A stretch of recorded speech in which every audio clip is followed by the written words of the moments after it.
And we are here tonight on this wonderful Wednesday evening for some more Rainbow Six Siege action. I am alone, as you can see, for the time being. Dorf will be joining me later, I am hoping. But we are here. We have a very, very good matchup tonight. It is the Minnesota State Mavericks versus Ottawa tonight for Rainbow Six Siege, and we are doing a little bit of a first here on stream. We will be going through the map picks and bans live tonight, so we can actually talk about it and get that going as we do. Excuse me. The Mavericks, I know, have been spending a lot of time this week practicing and making sure that their strats are well organized and that everyone knows what they're supposed to be doing on some different maps today. So it'll be interesting to see where we do go. I'm not expecting to see Night Haven. I'm not expecting to see Skyscraper tonight. It is maps that get banned away a lot these days. If you've been watching the Munich Major, there are maps that Sky gets played actually quite a lot, and Lair is one of the default third maps for a lot of teams, and it gets played really, really well, which is good for me. It means I get to learn it. We all get to have some really good fun and make sure things are all working. We do have everything set up and ready. We're just waiting for the ball to get rolling here.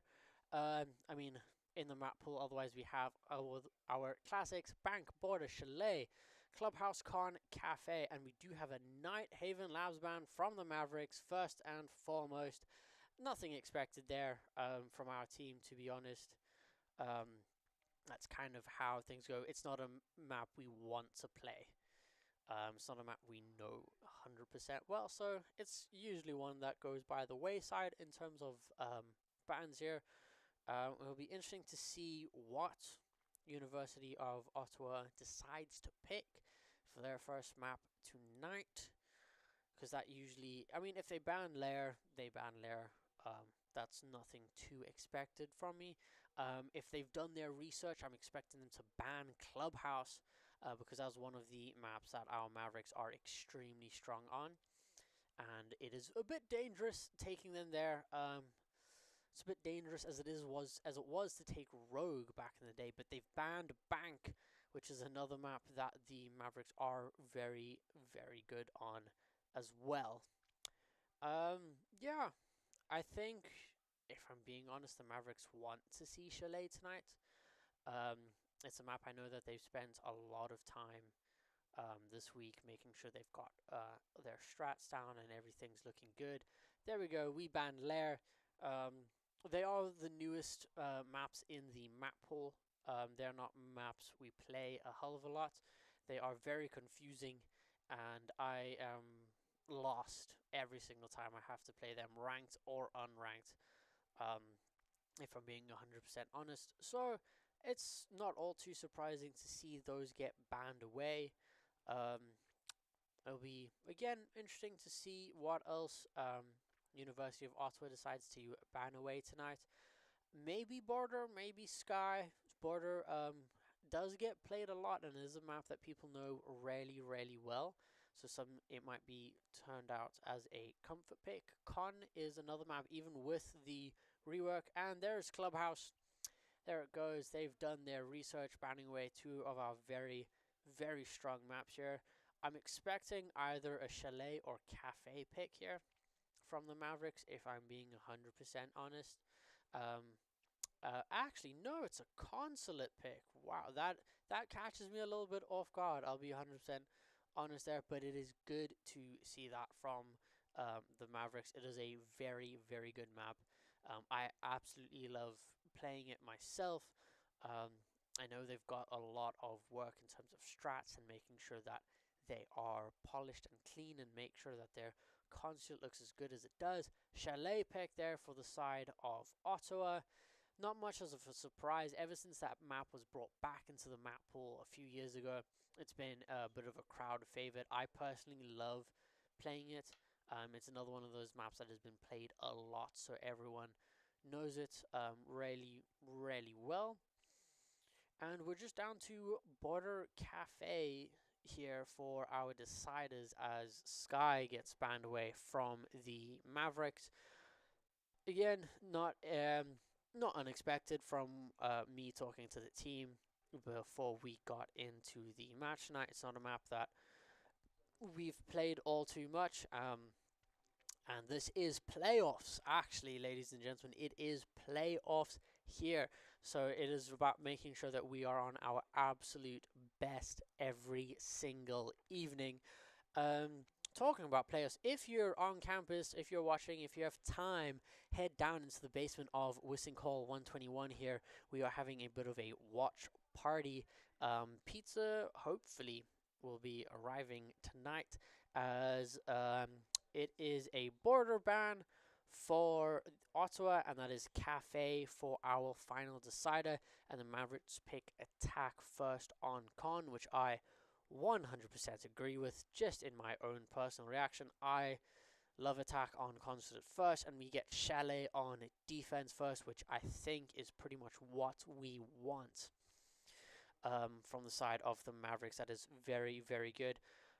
If Cafe as our deciding map is going to work the same as it did last week, then it becomes whoever won the most rounds on the first two gets to pick side, unless I am proven wrong very, very shortly by someone picking a side on Cafe, unless it's decided by seeding or anything like that this evening. But we are here, we are chilling, we have our maps. I'm looking forward to it. Very, very good 3 maps. The Consulate, I don't think we've seen the Mavericks play yet on stream, if I'm being honest. But with the amount of time that these guys put into their strats and making sure that everything's polished and everything's working, it's no surprise to me that we actually are getting to see something like Consulate, a bit of a different map for the Mavericks that people maybe haven't seen us play on before, but it's how it goes. It's Siege. Everyone has to pick a map you all have to play. Sometimes you don't get to play the maps you want to play because the other team bans away the maps you want and picks the maps you don't. But I think for everything tonight, it is roughly as much as the Mavericks could want it to be. Very nice, very clean, very easy.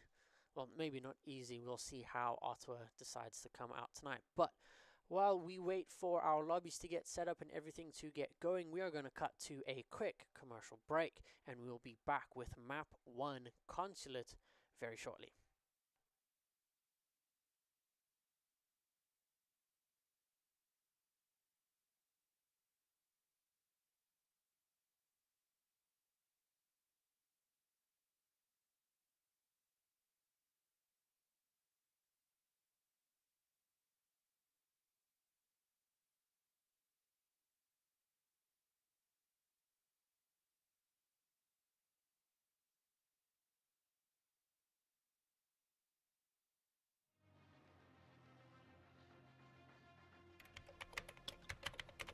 Esports is electronic sports. It is competitive gaming at a collegiate or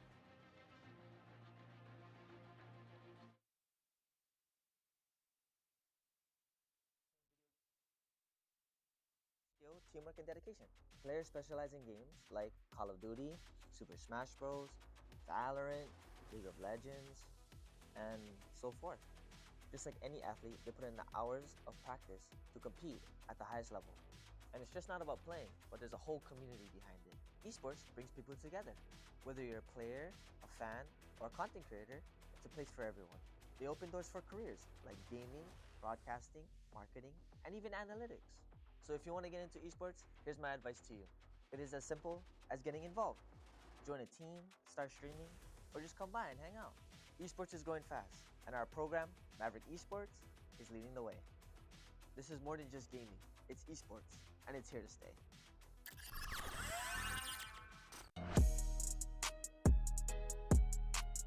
Hi, I'm Shakira Firo. My major is psychology. I play Call of Duty, and my gamer tag is Firos. I won the esports scholarship last year, but technically it's being applied to this school year. When I found out that I got the scholarship, I was so excited. I immediately called my parents and I was just like overjoyed. The scholarship helped me a lot. Last year I had to take a loan out, but this year I didn't have to take a loan out for school. I was less stressed this year thinking about having to pay for school because last year my loans were so expensive and it just feels like a weight has been lifted off my shoulders after getting the scholarship. When I was starting as a freshman, I found out about esports and it was a little too late for me to try out. So in the winter, I tried out and I got on a team, but it didn't really work out. So this fall, I tried out again and I was very happy to be part of the Call of Duty esports team. And last Wednesday, we just had a match and we won.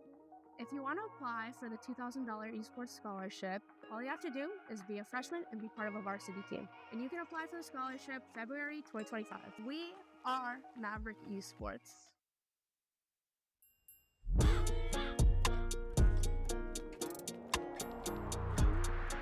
Welcome to the Gaming and Esports facility at Minnesota State University Mankato. Located in the lower level of Wisink Hall, this space encompasses over 4,600 square feet.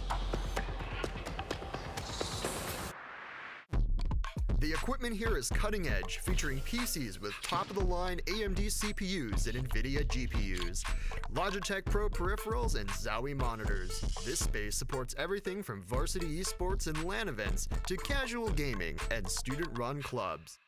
We play hard and work hard, providing students the opportunity to build skills, find community, make friends, gain leadership experience, and more through student involvement, volunteer and employment opportunities, and varsity teams.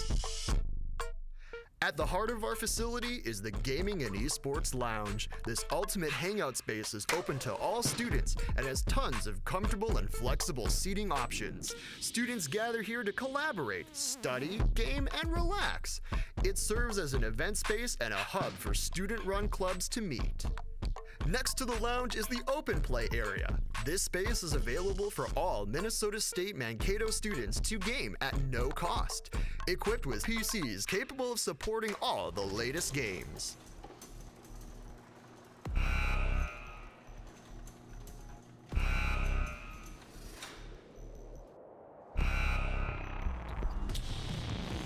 Adjacent to the lounge is the esports competition stage. This is a dedicated space for esports matches outfitted with state-of-the-art machines for high-intensity competition. This room is capable of hosting online and in-person LAN events, complete with a functional garage door and audience seating that allows spectators to be a part of the action. Behind the competition stage is the broadcast studio, a cutting-edge space designed to deliver top-tier live streams run by specialized student teams. High-definition cameras, custom lighting, and green screen capabilities create an immersive viewing experience. The control room is equipped with the latest technology for seamless broadcasting and real-time graphics integration.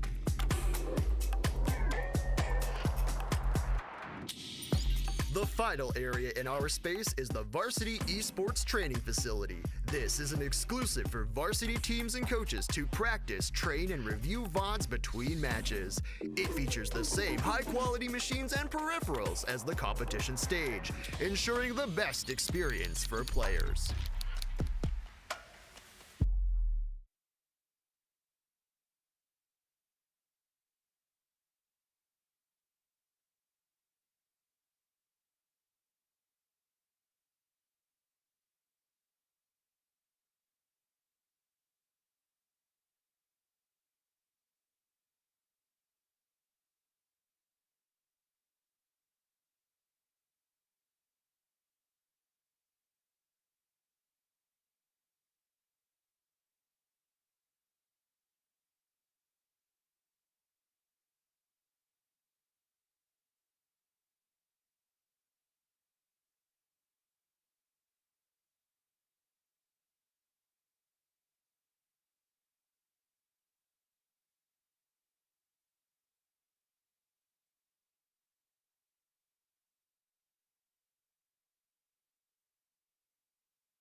Hello, ladies and gentlemen. We are back. We have our lobby set up. We have pizza down here in the arena, and I can promise you Colin did get some this week.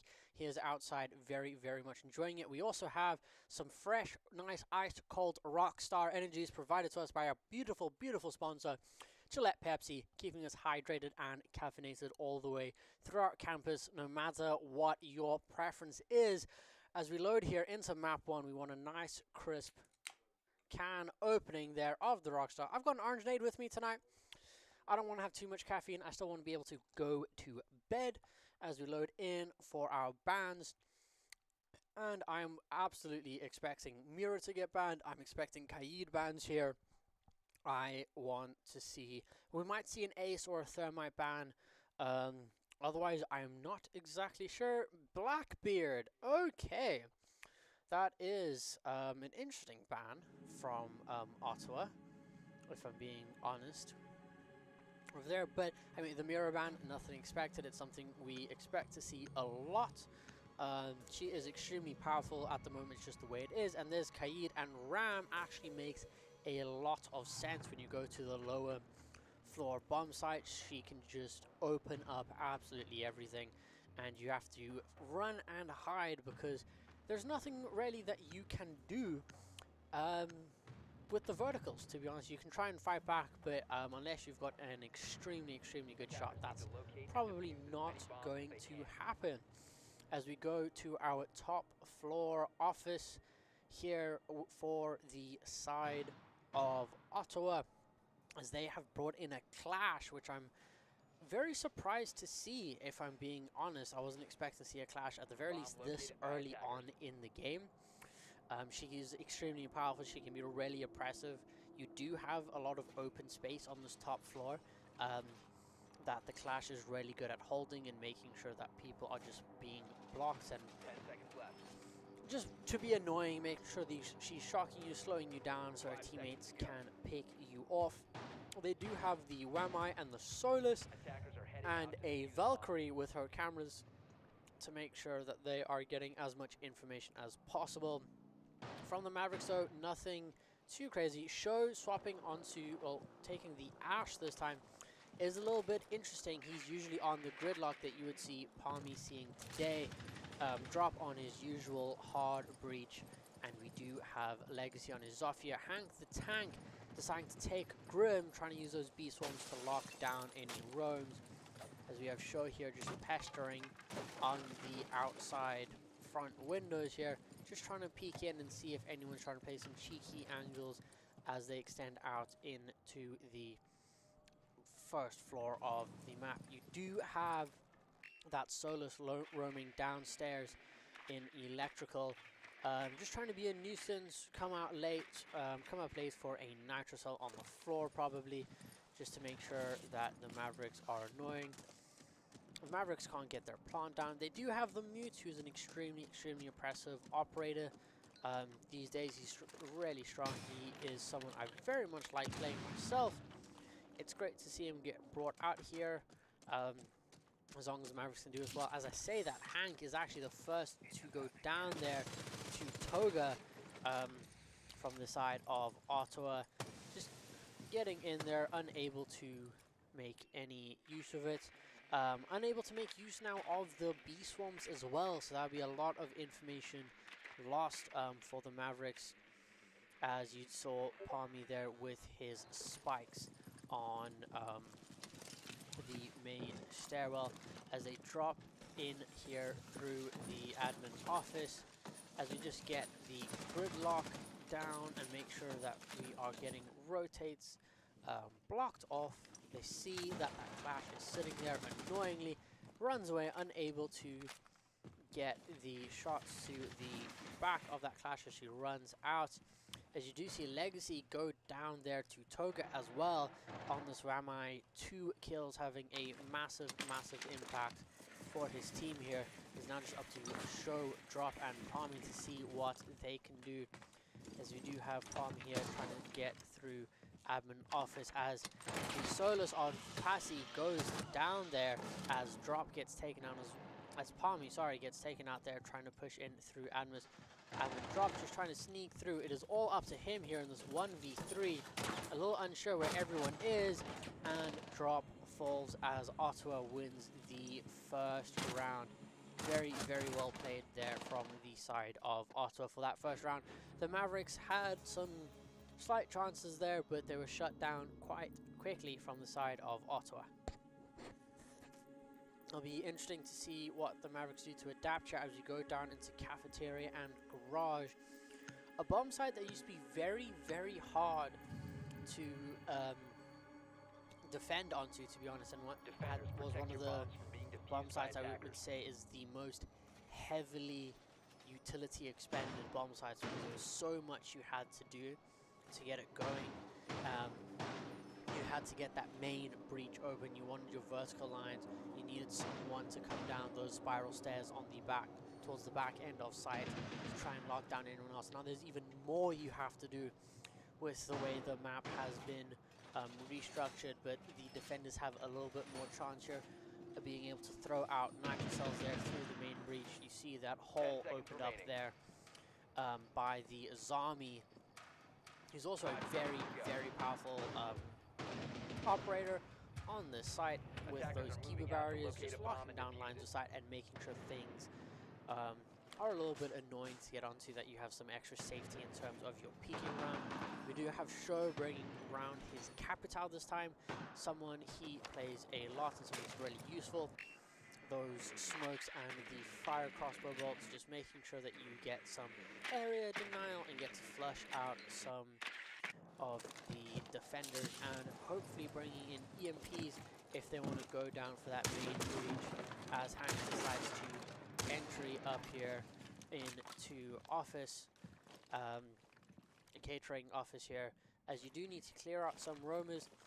They do have Toga on the Wamai who could roam quite well. It doesn't seem like there is anyone for the side of Ottawa on this first floor though. But this is good from the Mavericks, just doing the due diligence, making sure to clear up. If you have control of the upper floors, then it is much easier to attack onto site, as you can get those vertical lines in and maybe get some cheeky early kills. As you do see them, Hank there starting to open up the floor and trying to get those bandit batteries on the main breach side. As Legacy drops down there, they know that that bandit is down there as well, as you try to shoot through the floor. The angles can unfortunately be played both ways. As you see the keeper barriers there being placed onto the floor to try and deny those vertical angles. Another very, very strong use of that, of her gadget, as you see drop here, going for the breach. The bandit did manage to get a battery back onto the other wall, but he wasn't able to get one back onto the other side, so we do have a breach open and we do have lines into sight, and drop can pester his way through that side.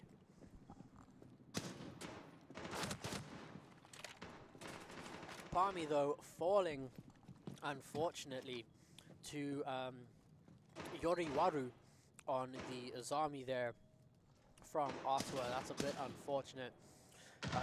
Losing the gridlock tracks is going to be a big disadvantage for the later part of this round, as you do see Legacy here still on the first floor in exposition room, just trying to be annoying, break down some of those keeper barriers, get some advantageous angles, as Show does fall to Spark there on his Capital. That is more utility loss for the Mavericks, as Hank and Drop taking a little bit of damage there as they do around, but they do manage to get Yori out there, as the Wamai of Toga goes all the way upstairs to clear out Legacy, as Ottawa just manages to get those final 2 kills. Drop was trying to get the plant down, but just seemed unable with getting that damage in from the smoke there. Very, very well played there by Ottawa. And as we head up to Exposition and Piano, not going to Server Tellers, which is a bit of a death trap of a bomb site to try and defend, because it's one bomb site on top of each other. It's really annoying, it's really hard to defend, but the Server Tellers is Piano Room is a much easier bomb site to actually defend, but again you do fall into the same traps of you have to make sure you take hold of that top floor first from a attacking standpoint, so you get those lines of sight into sight, so you can play those vertical angles. They are bringing out the Aruni here, which you kind of expect to see. She's very good at just making entry into sites and moving around the map. Very, very annoying. You do have the smoke again, Bandit once again, just to deny that top floor breach there into catering, as they also have the Solus once again, just to take down just to track extra gadgets here from the side of Ottawa. Show bringing out the Grim this time. Hank sticking with his buck, and you have drop on the Hibana, who for the longest period of time was probably my favorite breach in the entire game.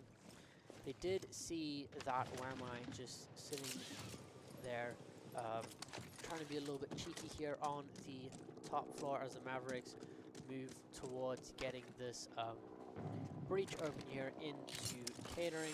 Show does have his EMPs as he's just waiting for maybe drop to rotate over if they do want to get that wall open. As they do just deciding whether or not he actually wanted to bring out his canisters, and it's going to be Legacy with the hard recharge getting that open as Palmy gets taken out there by that Wamai of Togo once again. He has been incredibly strong in these opening rounds for the side of the Mavericks. I believe he's still lurking up here on the third floor, or second floor technically, behind this table, and yes, there he is. He is spotted. They do know where he is. He does peek out. Show trading back a little bit of damage for him, as we do have him finally taken down.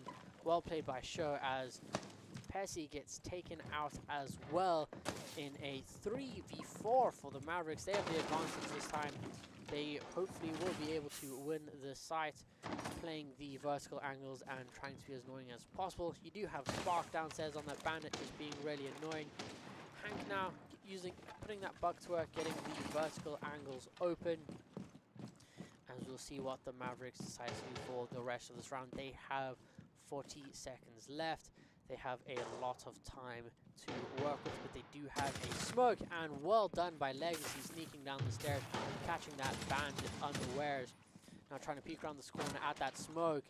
Very lucky from Legacy there to not be caught there as he was running away.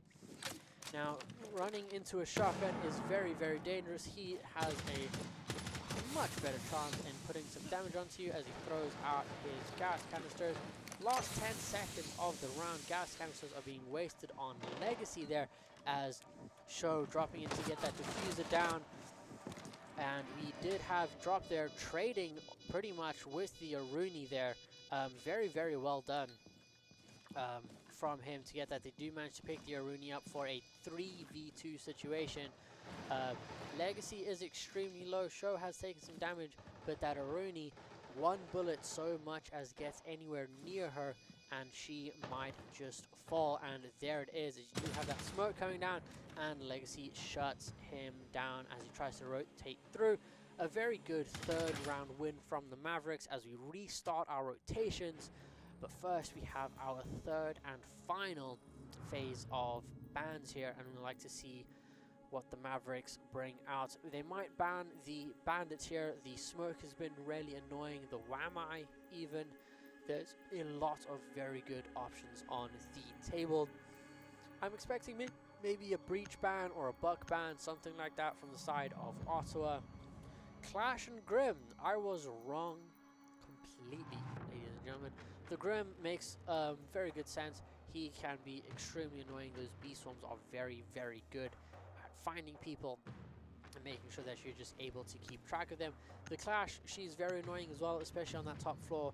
Bomb site just slowed the Mavericks down quite a lot and just gives them so much information and so much safety.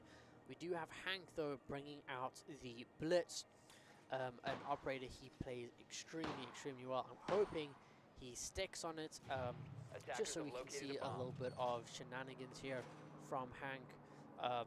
See what he can do. Show bringing out the Ying, another really good adaptation here from the Mavericks. Ying extremely strong on this bomb site. Again, there's a lot of clear lines of sight that those Candelas can make obsolete, but they are bringing the Wamai back still, so it's very annoying as he's swapping off onto the Flores there, which I can completely see. He's fantastic at getting rid of very annoying utility around the map, as we do have Legacy swapping back onto that Zofia.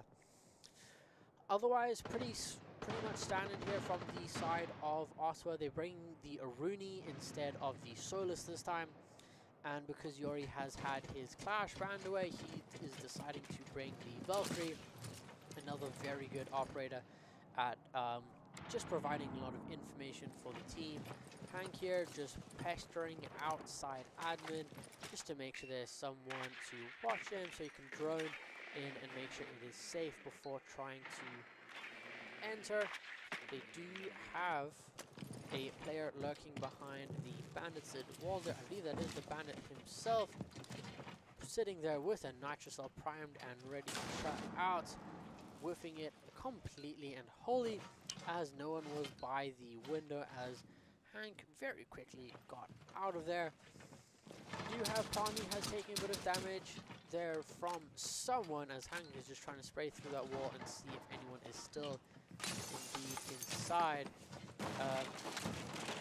Are opening up there by Legacy, as just Hank doing what shields do, taking space and pushing everyone back as much as possible, clearing out some utility along the way, as you should.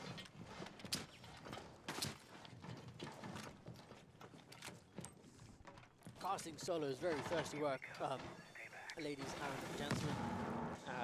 So make sure you're staying hydrated, caffeinated, pick up a Pepsi product as it goes. Hank just knows that the bandit's sitting there, staying very safe, just keeping them tagged, make sure they know where they are. Spark did try and peek around there, but the Maverick's able to shut him down before he was able to cause any more damage to Hank there. If you see the smokes going out, Utah being burned on both sides to try and push in and get this plant down. The Mavericks do have some control here around this A bomb site, as you do have Palmy using those gridlock tracks to try and shut them down, although the defenders shooting them out as much as they come through. Drop did manage to get in somewhere to get a plant down, so they are trying to watch as Yori there tries to run out for the stop the defuse as Palmy shuts him down. Show though does get traded, as we do have Legacy fighting with Toga, this Wamai, as has been a great fragger for the side of Ottawa, as he peeks the wrong way and gets taken down. 2v2 situation here for the side of the Mavericks, but the clock now on our side. Drop holding a very good line here, line of sight onto defuse it. It's very hard to go for that defuse. They have to clear him out at the bare minimum, and he's fighting this Rooney, but the Rooney does manage to pick him off, as Palmy there manages to close out that round very nicely and decisively for the side of the Mavericks, and that is tying it up 2v2. And winning the bomb site second round on attack is very good. If we can keep the train rolling here, then we get a 4-2 half as we go back down to Cafeteria Garage, which will be great here for the side of the Mavericks as we swap over onto our defense. And I just want to shout out CAG over there. Show was very upset when they did unfortunately get taken out of the Munich Major. I believe the finals started today, actually, which I missed. And as much as I hate to say that, I'd like to catch up on that. Hopefully G2 is still doing good with that, as Hank swapping the Blitz for a Monty this time, and Drop bringing the Ace instead of the Thermite, and Show bringing back his Capital. You do see Pessy once again on that Solus, very good operator at just collecting information. Toga sticking with that Wamai again and again and again, doing a really good job at 8-2 for his team. Yori bringing back the Azami, almost bringing back the Smoke, and Spark still having the Bandit there as we get this round started. 20 seconds in, Mavericks just making their way towards the building, making sure that they know where everyone is, that they start clearing out any top floor room, get some pressure, as we are pushing down here with Hank into electrical, doing what shields do best and just making sure that he is taking space, getting a bit of a cheeky push in, I must say, completely ignoring the top floor there and just making sure that they are just going straight through and getting a very, very, very good push here. Palmy, though, here on the first floor in Visa, just getting some of his tracks down, trying to shut down any run, be a bit annoying as he's just throwing those out here. As the Mavericks just finalize for the push. Pessi, though, does get taken out. Very, very good there for the Mavericks. She probably was running a Nitro Cell, which can be very annoying. I'm not entirely sure, but now they're just sitting on cams for the rest of the round, trying to make sure that they keep their team informed on what's going on. As the Mavericks are pushing in, getting the EMP down, getting breach open, just so they have some extra lines onto the side. Hank still sitting there on that Montagne, being annoying, being oppressive, as they just spray and spray and spray bullets into him, but there's nothing doing about it. Show seems to know that someone is sitting extremely, extremely close there on to breach. Very cheeky getting his drone in as Palmy gets taken down and is just trying to rotate through. The Aruni missing that, and Show's drone, very importantly, missing that smoke on almost. Sitting there very tight on the left-hand side now as Show just rotates down to push through. Sneak down onto site. There's the smoke that comes through, manages and takes Show down. You do have drop here in a 1v4, just fighting here. Very unfortunately, there's not much more that he can do as the clock just runs down. A very, very, very good attempt there from the side of the Mavericks, but Ottawa just doing a really good job at stopping the Mavericks in their tracks and not letting them progress any further. Not droning out that smoke is what I would say is ultimately cost them that round, unfortunately, and it was very, very close otherwise, but very well played from the side of Ottawa to keep that smoke hidden and to keep the attention off of him. Very good, very well played from them, as it is 3-2 with Ottawa back in the lead. But we are back upstairs here. The Mavericks last time did manage to win this here, so hopefully we can keep that up. Bringing the same lineup, although swapping out the Valkyrie for the Azami here on Yori, as we do have the Mavericks changing it up. Drop this time, bringing the Capital. Show sticking with that Ying. Hank bringing in the Raura, just making sure that they have some extra safety into sight there, as you have Legacy bringing in the Buck this time, and it'll be interesting to see how the Mavericks want to do this execute. I believe that almost looked like, yes, Show has brought the shotgun out on the Ying, opting to not bring the LMG that I very much do like bringing on Ying. The Mavericks may be going here, it looks like, for a bit of a rush push, as they set up here around the outside, up above the garage here. It'll be very, very interesting to see. Of course, Ying does have, I cannot remember its name, but is the Stendo pistol here that does basically work like an SMG, as Hank gets taken out really, really early. That is unfortunate, not having those roar gates for the rest of the round here for the Mavericks might prove very, very challenging, and just makes it a lot easier for the side of Ottawa to have a very good post-plant situation.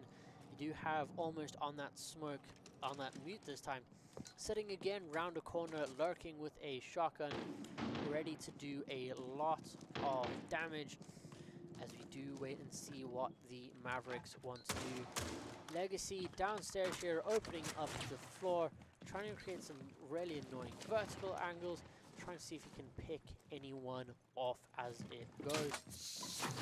Here, as they do use the Azami to close those off as much as they possibly can. As the Mavericks just get set up. Opening more of the floor, they can open more floor than the Kiba barriers can block.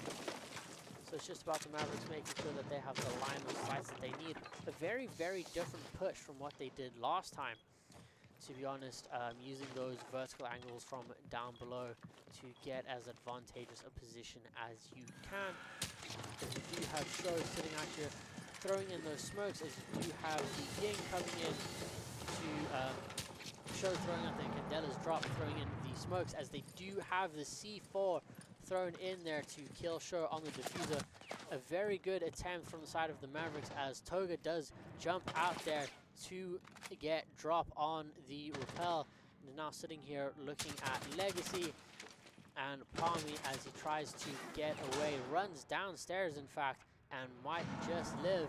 There's only 15, almost 15 seconds left on the round here from the side of the Mavericks. Not quite a lot of time, a very, very unfortunate spot to be in. Be interesting to see what they do from here. Might just try and stick the plant, but Palmy gets taken out as he tries to go for it. It's now all up to Legacy, but he does not have the time, unfortunately. Very well played there from the side of Ottawa, getting that Nitro Cell onto Sho as he went in for the defuse, and then just shutting the rest of the team down from there as we go into the Mavericks defending half.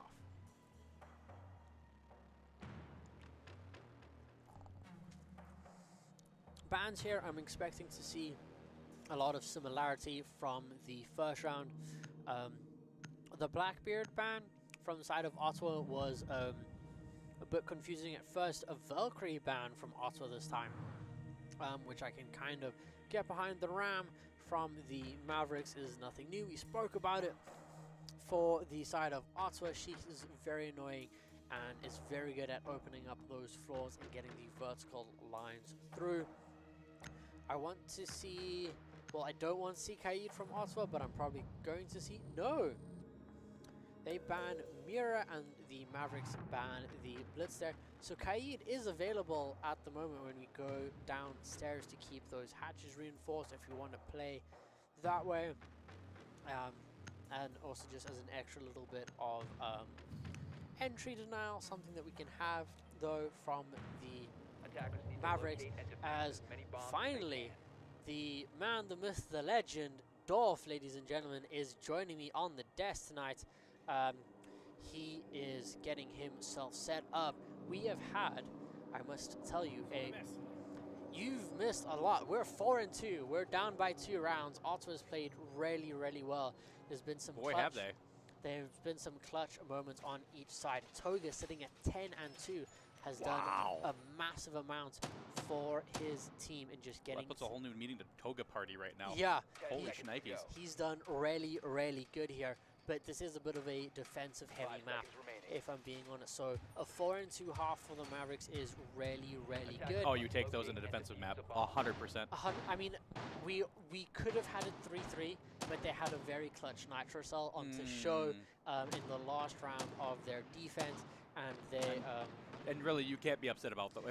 If the opposing team clutches up, there's nothing really you can do. You just shake your head and go to the next one. Yeah, they've played really well. They've had some really good moments that have just won them some cheeky rounds here and there. Spark, though, bringing the Montaigne this time. Just trying to be annoying. Blitz is banned out, so they bring the Montaigne instead. I'm surprised they didn't bring the Blackbeard for those extra frag grenades that he does bring. That is, you are not wrong. That is very surprising, especially in this this map in particular. That the need of the frags is very important. To draw that to get people to draw them out, you know. I mean, the Mavericks do have Palmy on the Jaeger, which is nice. Oh, okay, never mind. I didn't know that was Jaeger. Just gets rid of those grenades, but it's also just clearing out utility. But they also have Brava, so she is there to hack as much of the utility as she can and turn them against the attackers. As you do have Palmy there, seeing the Monty, knowing that he's there as he's just trying to get some information for his team. If he shows ever so slightly too much of him, Palmy will not hesitate to drop him out of this round. Yeah, and hopefully he does here, but looks like Ottawa is pushing a little bit here.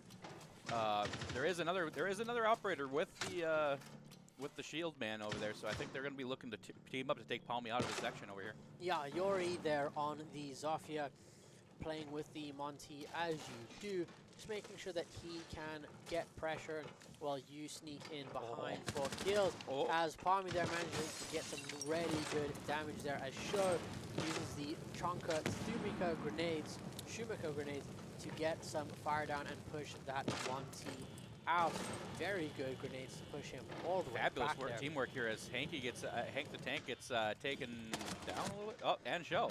Wow, very good from Toga there, getting those 2 kills, as you do have Palmy still fighting here against this Monty, and Zofia turns his back to the Monty, which is dangerous. Very but bold. Manages to get the Zofia instead, as a flurry of kills there, just leaving Drop and Palmy alive in a 2v2 situation, and the Mavericks win off of time. You love to see it. It's huge for your Maverick Esports being able to come back into a 3-4 deficit, only a 3-4 deficit. Yeah, actually, no, Mavericks winning there off of Drop, getting 2 brilliant kills at the end of that round there. I know I make this joke every time, but you could say he got the drop on him. Well, I wouldn't say he got the drop on him, but he did very good to drop them. That's better. I like that one. That's even better. Looks like honest. Palmy sticking with Jaeger here. Alibi choice here by Hank the Tank here is interesting. For me, at least. I haven't seen it yet. It is a bit of an interesting pick in terms of this map. The Alibi holograms, which aren't really holograms. They are, but they aren't. No, if you when Alibi first came out, I remember looking at it.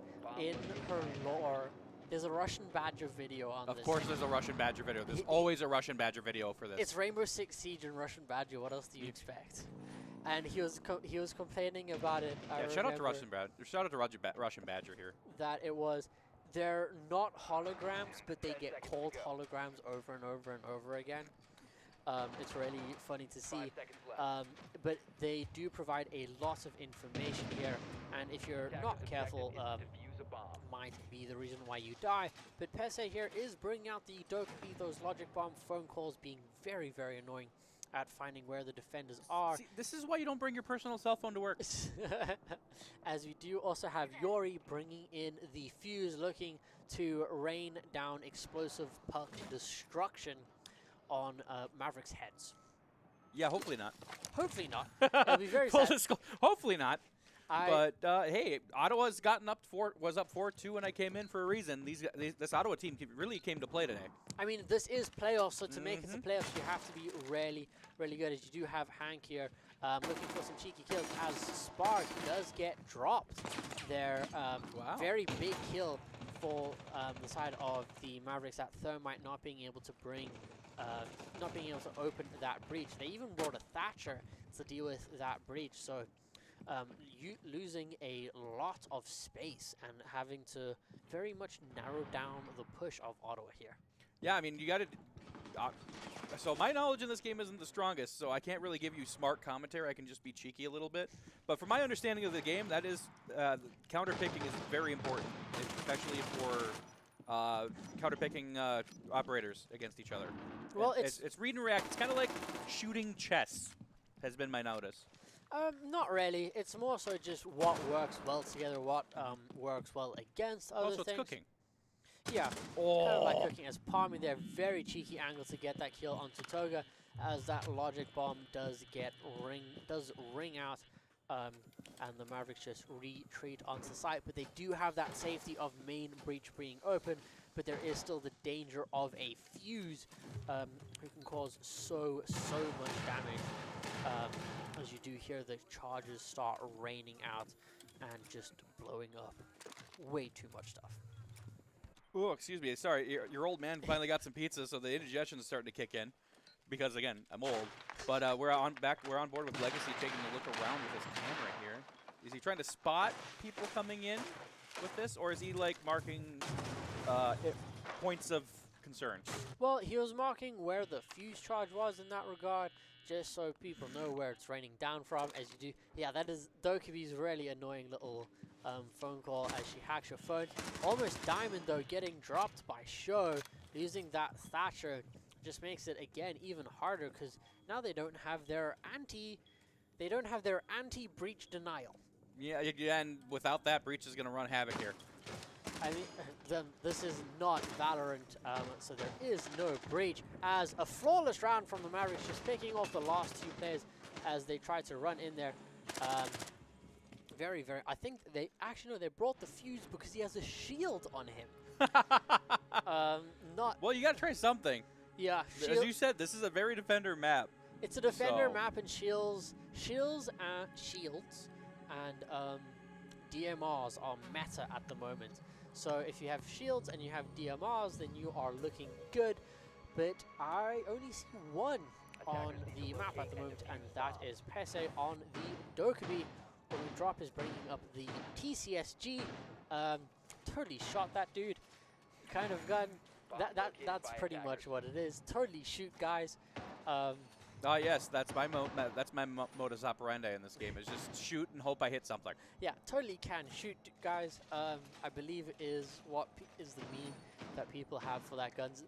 It's extremely fun. I love using it. To be honest, as we head into our second floor piano room, first floor piano room bomb site here, as they are bringing out the fuse once again, and the ace this time on Spark. Sure, bringing out the Warden again, but not bringing the MPX this time. He has the shotgun, which can be extremely, extremely dangerous. Oh, and trust me, I am a big proponent of using shotgun power, especially in these kind of games where you're, especially in the close quarters feel of this consulate here. And honestly, the Borelli is usually one of the top tier shotguns. I mean, it's absolutely fantastic, just the amount of punch that the shotgun has. The fact that it's extremely hard to peek it because he only has to hit you once. So like how shotguns are actually done. Yeah. you have to hit him 3 times. He has to hit you once and you're on the ground. But he's also bringing along the SMG-12, which is fantastic at just smoking people at close range. He does have a black ice skin on it as well. So Show just flexing on everybody as he does know someone is peeking him into meeting room there. As he's just holding a very, very powerful position. Yeah, he is in fact in his power position, so you definitely don't want to push him in power position here. Show is very dangerous with both his shotgun and that SMG. I have seen him do all the work when he can. Oh, Palmy saw somebody gets out of there real quick. Yeah, he saw the shield of the fuse pop through. Does manage to get some shots on his feet, peeking out once again. Castle's UMP, not necessarily the fastest firing gun in the game, but very, very easy to use, and does still output damage. And in a game that's one-shot headshot, all you have to do is click on heads. As Show did fall, but he did waste a lot of time here on the top floor. And that's huge for your Maverick Esports here. Yeah, leaving only a minute for your attackers to attack out onto site, as the fuse does get taken down, as Palmy there gets some really good damage onto almost Diamond on that gridlock. They do know he's there, does manage to drop him and take him out. Well, he's back to being Quartz now. He's definitely not a Diamond. Yeah, Cole. He's almost Cole at this point. Although he has had a pretty good game so far. No, I'm gonna give him credit. No, I'll stick with Quartz, you know, because I feel like he deserves a little bit of credit, you know. Yeah, as you also have Toga getting taken out there from the Mavericks, as Legacy gets a very good kill onto It's Pese. Spark in a Dream here.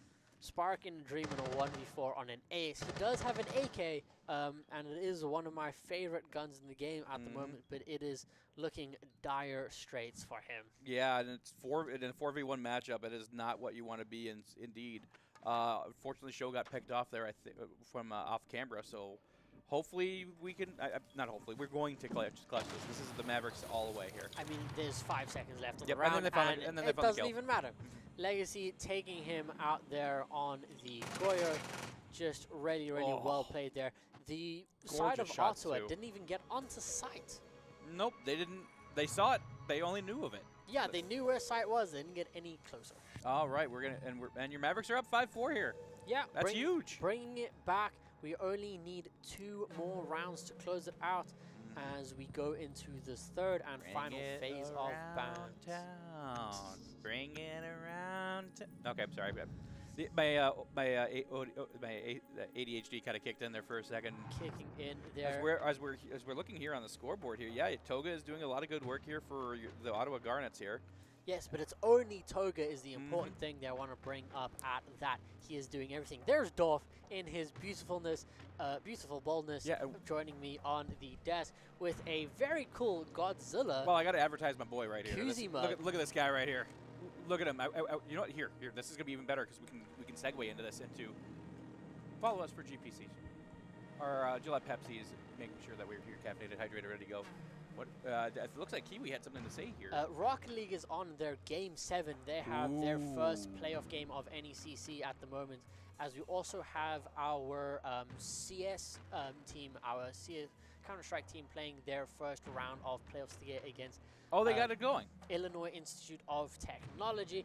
That's there were lit. some delays to that game as there was a bit of a scheduling mix-up from I don't know whose end, but there was a scheduling mix-up, so they started an hour later than they were supposed to tonight. But it doesn't really matter. I was about to say, I mean, either way, it was going to be a good day for us. Either we're going to do CS like we were supposed to, or we're going to do some lovely Siege, and I get to be here with you for both of it, and you guys in the chat. So I'm happy and excited here. Yeah, we got Siege today. We got a Goyo and a Monty band there in our third round. Not really. Nothing surprising. Nothing surprising. Monty is really annoying, and Goyo is one of the very good tools in stopping him, and is very powerful on just closing out some choke points on this map. As we do have the Mavericks heading back upstairs here, bringing out. I mean, why? If it's working, why fix it? Why change it? You know? Yeah, bringing out a very similar lineup. Legacy on the Malusi this time, just with her really annoying little slow you down, very loud triangles that she sticks out. They go all over the place.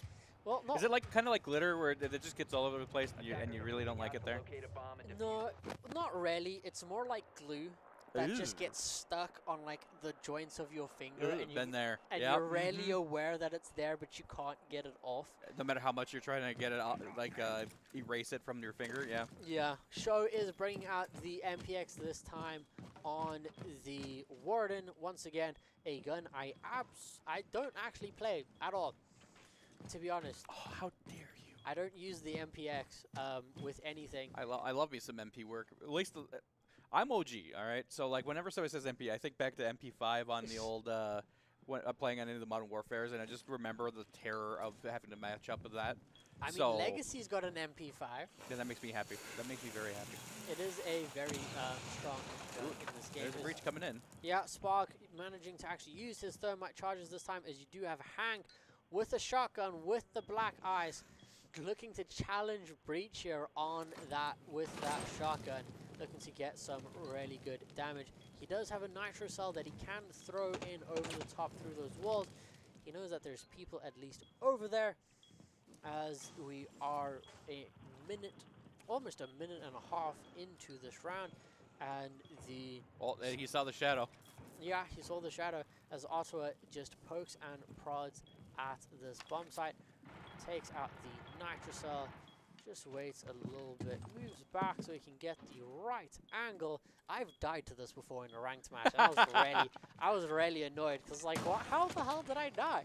And then I watched the kill cam, and a nitro cell got thrown over the top and killed me, and I was so annoyed. Chef's kiss. But I deserved it, to be honest, as they do have the nades go in, and Hank runs into it. There's nothing really he could do in that one. Yeah, no, the nade was thrown in a very good spot. It was either running into the nade or running into some guns, as you do have Legacy here sitting in the hallway, just trying to hold a really pretty aggressive angle, as they actually brought out a Blackbeard this time from the side of Ottawa, so that is good read by Ottawa. Yeah, very annoying, just a very good op getting it. Palmy though does get taken down, and that is unfortunate. As we will see what the Mavericks try and do. Oh. Very good push up there from Show to get that kill onto Pese. No more logic bombs as Drop, though, does get taken out, and losing that to Chanka is very, very important. Show fighting here with that Blackbeard, as you do have Legacy sitting here in the hallway still. Ottawa does have control of bomb sites as they are looking to get the diffuser down.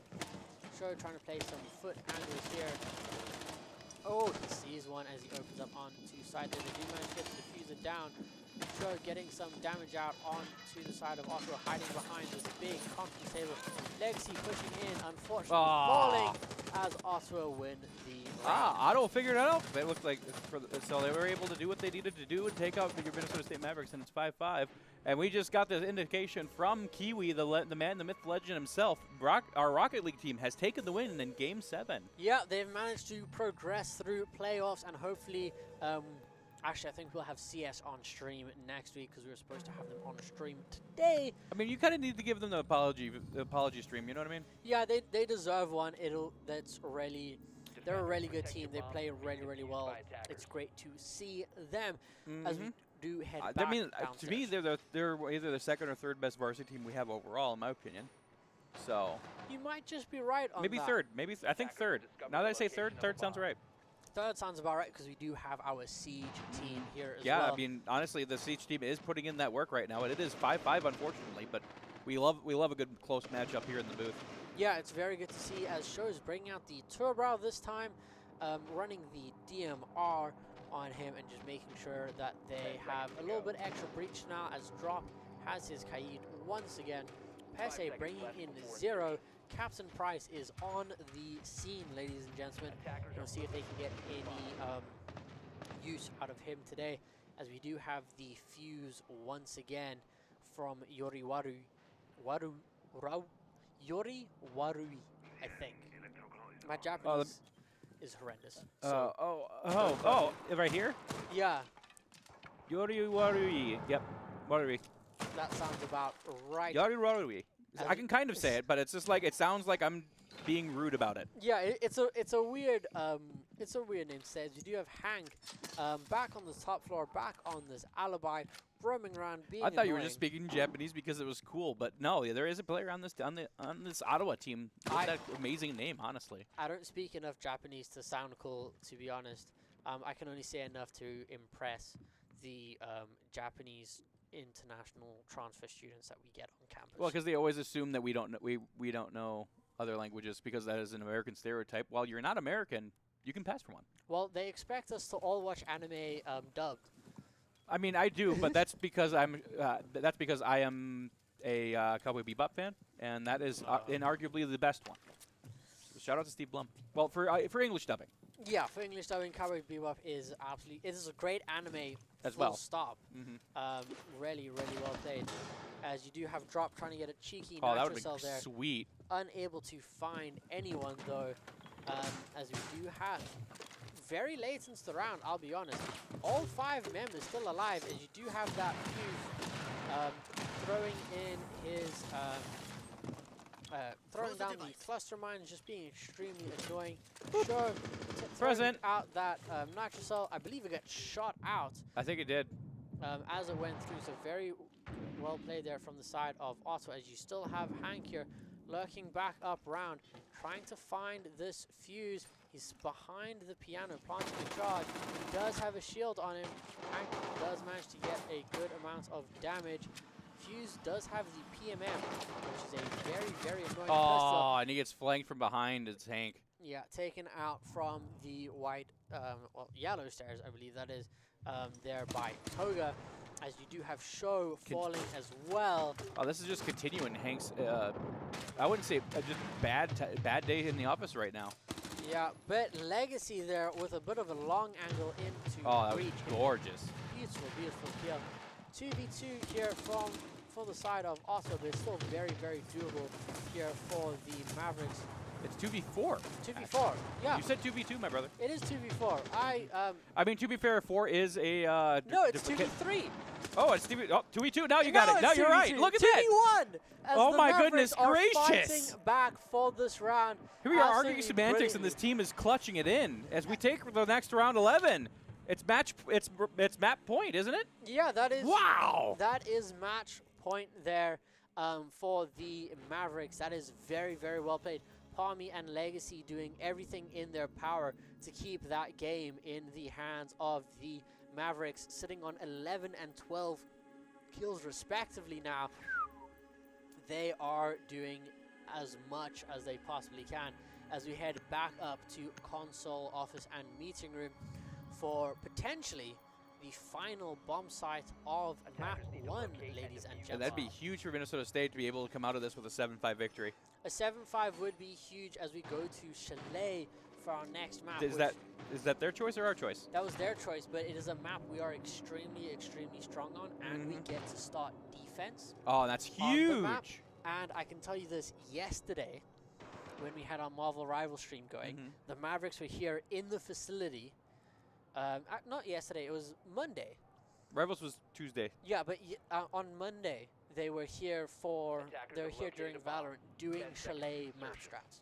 Heck yes, that's huge. So hopefully they knew. I talked to them earlier before the tournament, this event started, and they were very adamant on running Chalet against this team, despite this being, despite Ottawa being a Chalet team.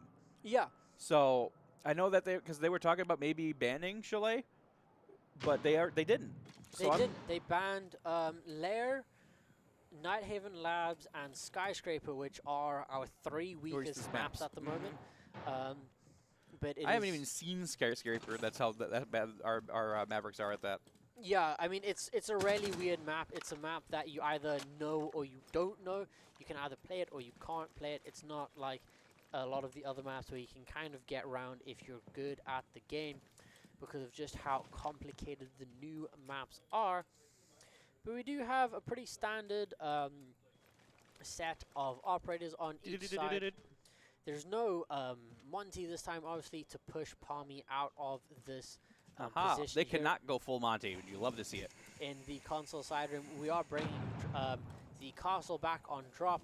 Very good just to get that extra air denial and a little bit of safety for the Mavericks, just so they can play a little bit more extended out without the worry of someone sneaking up behind them and putting the bullet back on their head. That would be preferred, is full knowledge and not being able to get caught all unawares from behind here. As we're on board here with Legacy, trying to has a pretty good spot where he is, honestly. Yeah, just hiding out here in the hallway. They do have the Ash here to deal with the castle barricades. If they have brought any additional breaching charges, or even using thermites charges here to deal with the castle barricades, if need be, can be done. But Legacy is now kind of stuck here. It's kind of like when you eat too much food and you don't want to get up because you don't want it moving around. You're kind of stuck where you are until you get cleared. Yeah, you're stuck in your chair after Christmas dinner, just waiting for Thanksgiving. Shout out Thanksgiving. Or Thanksgiving coming up very soon, as you do have a beautiful nitro there from Hank, getting 2 on the main breach. Very, very well done. Oh, that's chef's kiss right there. That is huge for Minnesota State Mavericks, being able to go up 5 operators to 3 in this. Yeah, taking it into a 3v5 and taking out the gridlock as well. I don't think he was expecting that. I don't think he was as well, as Yori just pushes up. But we still have so much control, and they're missing their gridlock, so we have so much extra freedom around the map. As Sho is just running around here, trying to be a bit of a menace. He has the MPX this time on the Turbrow. He's not running the baby, DMR, let's go. As you do have Hank just running around there with the shotgun. Well, hold up to Togo here. Hold up. Togo's got something here. Nope, doesn't matter. Time runs out. Time runs out as the Mavericks take the first map in a, I wouldn't say as convincing as you would probably want to see, but a 7-5 win. I mean, they were down 5-3 from last I checked, so that's what, 4 straight wins? No, because they lost. There was 3. It was 2-4. It was 2-4. It was 2-4. They won 3, lost 1, won the next 2 there. Very, very well. 5 out of 6 is really, really good here. Yeah, very, very well played there from the Mavericks, bringing that back and pushing Ottawa to almost the brink there. very. What do you mean almost? They took them to the brink. They pushed them off the brink. They won the round. They were on the map. Well, the brink would be overtime. To be honest, and last time we went to overtime, we did win. Ooh, that was pulse pounding here. That was extremely pulse I could hear that over my sim racing rig because I was racing, so I heard that over me racing, which was insane. Just for everyone watching, the sim rig is pretty far away from the broadcasting room, so we were very loud. It's a good 60 feet. From there, but a very, very good map there from the Mavericks. A very strong showing from Ottawa, which is making us, Toga's gonna be a problem. Yeah, Toga's gonna be a problem on the second map here, especially when it's their map. Chalet is their favorite. Yeah, but as you said, we did work on it a good chunk of this earlier this week, so I'm looking forward to seeing how we react. And we do get to start defense first. So yeah, we get to start defense, which is I like to see us starting defense on the side of Chalet. It is a pretty even map, but I like defending on it as well. It just makes me feel a little bit more comfortable getting into the game. But before we head to commercials and map number 2, we have something we have to do, Dorf. Ooh, I get to do my shilling thing? Yes. Shout out to Gillette Pepsi, keeping us hydrated, caffeinated, ready to go for any and all your gaming and studying needs. This is what I live for, is being a remorseless corporate shill for our wonderful overlords that keep us funded here and make sure that we can do what we do here, whether it's studying for your 10-page paper that's due on December 3rd, or it's grinding to get your varsity tag on Smash Brothers. It really doesn't matter. Gillette Pepsi's got your back. You know what else has your back is Gravity Gaming. Without them, our boys in Siege wouldn't be able to do as well as they do. Show wouldn't be able to show us what the true meaning of showtime is. Drop wouldn't be able to drop anyone. Legacy wouldn't be able to show his lineage. Yeah. And all the other puns we can do with this, Palmy wouldn't be a tree. But without that, thank you guys. Thank you so much, Gravity Gaming, making sure that we get outfitted with what we need. Also, shout out if you like what's going on around here in this booth here. Follow us on our many social media pages at Esports MSU on TikTok, Facebook, Twitter, Instagram, and LinkedIn. Remember, if you aren't following us on Instagram, please do. We are on the road to 1,000, and we would definitely need your help to get there. Yeah, big milestone that Brian is pushing us for. And also, shout out to our wonderful production team sitting just behind us over there. It is just Mo and Machine at the moment, as everyone else, I believe, has stepped out. Oh, what are you talking about? It's the Usos over there. It is our Usos over there, as everyone else, I believe, has stepped out to enjoy the revelries that are going on. We do have a watch party in the arena tonight. There is pizza, there is energy. Not anymore. I ate it. There's no more pizza, but there was Your man pizza. got pizza finally.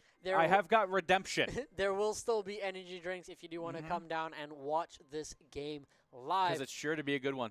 It is sure to be a good one. But before we head into map number 2, Chalet, we'll be going to a quick break. We got one last thing to shill, my man. You know what's next weekend? We got Map Smash next weekend. Kato Clash. Same thing, I don't care. We have Kato Clash. It's just as important. Rocket League, Overwatch, and Smash Bros are the games on offer. If you have a free Saturday and Sunday, come downstairs into Wisink 101. If regardless of your skill level, come on down, watch us and watch your Maverick team go up against the best of the best in the Upper Midwest. Yeah, we've got a lot of universities coming out to play. The arena is going to be jam-packed full. So come down, have some fun, enjoy the atmosphere. And it will be It is fueled by Mountain Dew, and I've seen some interesting tags that maybe there's going to be some Mountain Dew available. You never know. I'm guessing there will probably be Mountain Dew available, considering it is Gillette Pepsi. And it's fueled by Mountain Dew. And it is fueled by Mountain Dew, our special sponsor for Kato Clash. Okay, now we can go to commercials. Go ahead, send us off. Coming up shortly. But before we go into our second map, we'll cut to some commercials, and we'll be back very, very soon.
Yep. Oh, yeah.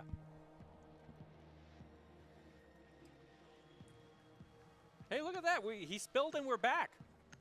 Welcome back to us here at the booth. My name is Old Man Dorf, sometimes known as Colin. I'm here with Dura, the incredible, the incomparable, the expert here comparatively, and we are here we're jumping in right now to our round 2, to the map 2 here of Chalet for our Rainbow Six Siege varsity team going up against the Ottawa Gardens. Yeah, we had a really, really good map 1. We see a Blitz and a Maverick taken off the board immediately. Do not blame them for that.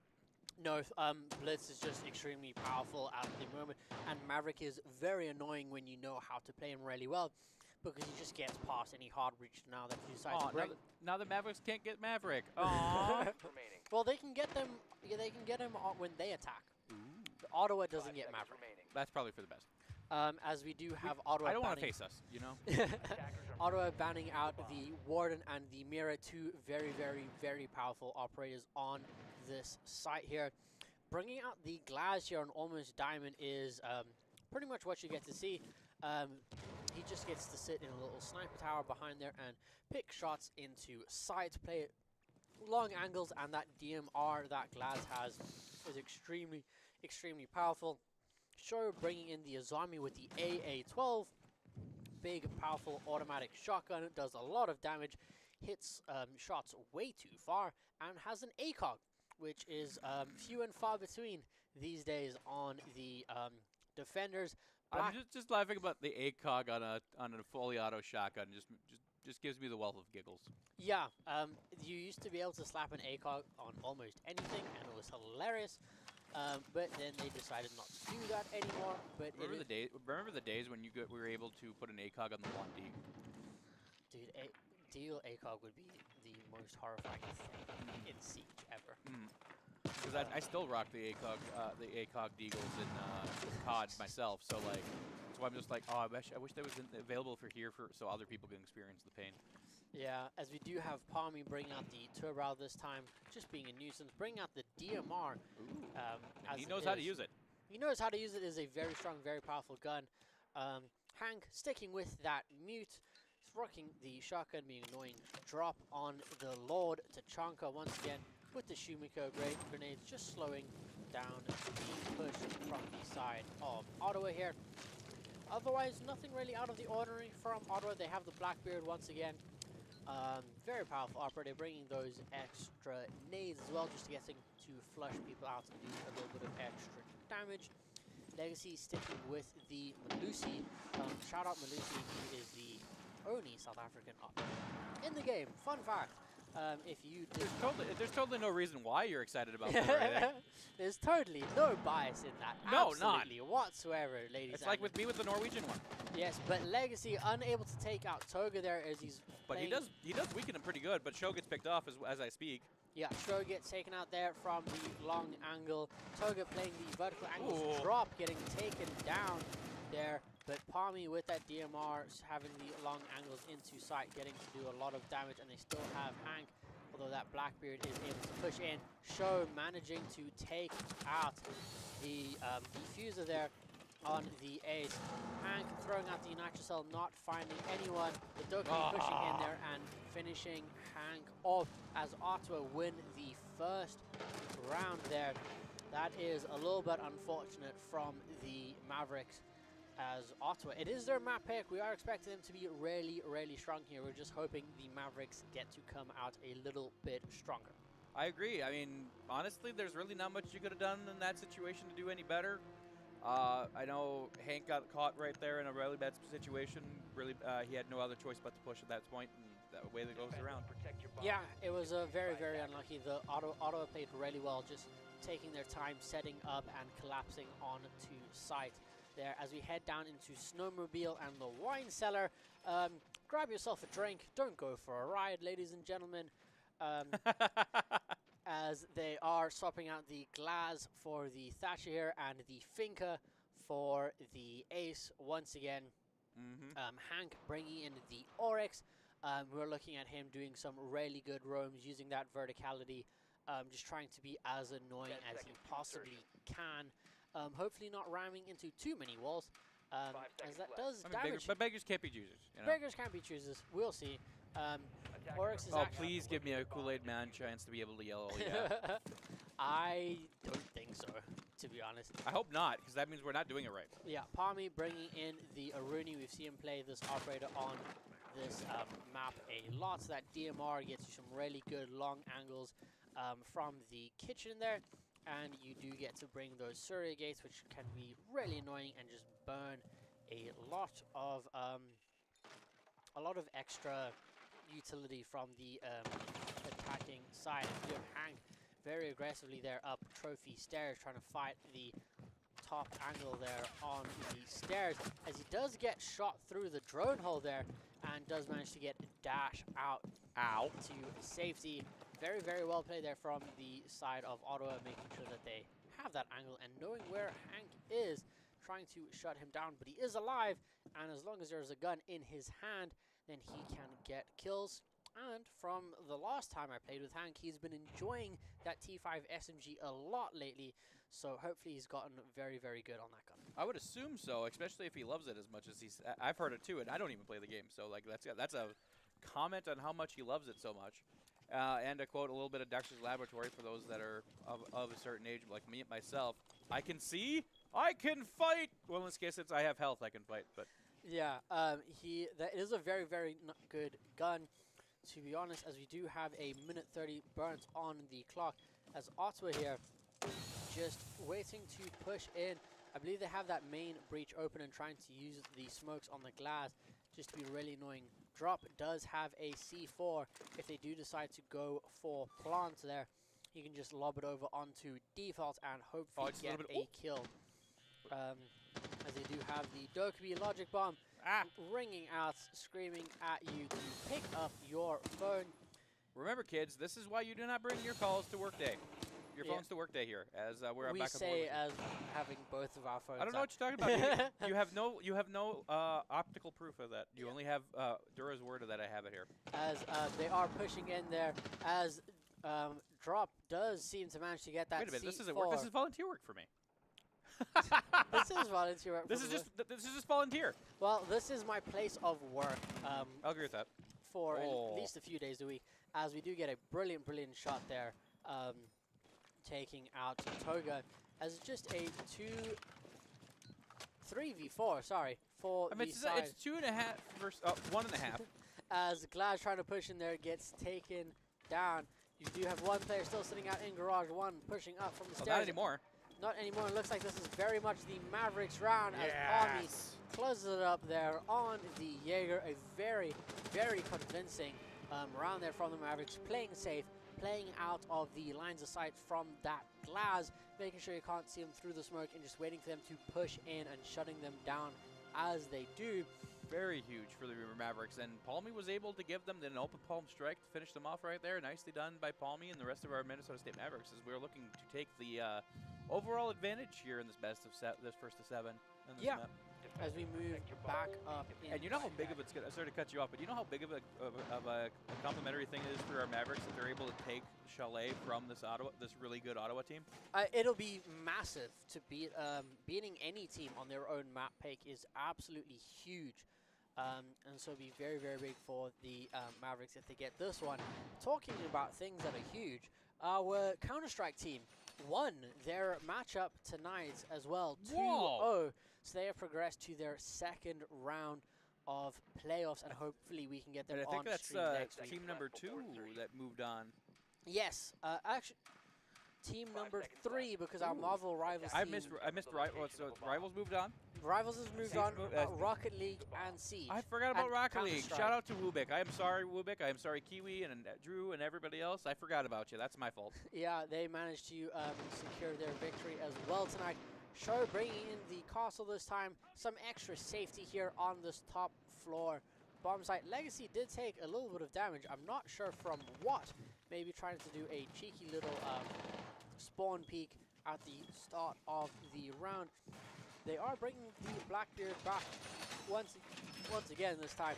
Not bringing in the Glass this time at all, as they do have the Thatcher and Ace once again looking to get that breach. Palmy back on that arena. Now, are these are like the compositions of operators meta? Is there like a meta certain thing that people need to be looking for? It is. I mean, some of it's meta, some of it's kind of just their own strats. Blackbeard at the moment is extremely strong. His shield is just so oppressive. Having the nades and a proper rifle, just puts him a little bit on top of the rest of the shield operators. But he does have a little bit less survivability of it. So, I mean, Dokkaebi is also just really powerful, and just getting information in this game is king. So the more information that you can gather, the stronger you are, as that was almost extremely close there for Drop getting that Blackbeard as he pushed in. Although Show managing to take one out, Drop falling, and Show not getting one out, Show falling himself, as it is a 3v4 here for the Mavericks, as the Blackbeard is finally taken down. Palmy, though, getting taken out as well. It's all up to Legacy and Hank here with a minute left on the clock. A very rough situation. Hank sitting there with the shotgun. The Thatcher managing to take him out. Now it's all up to Legacy.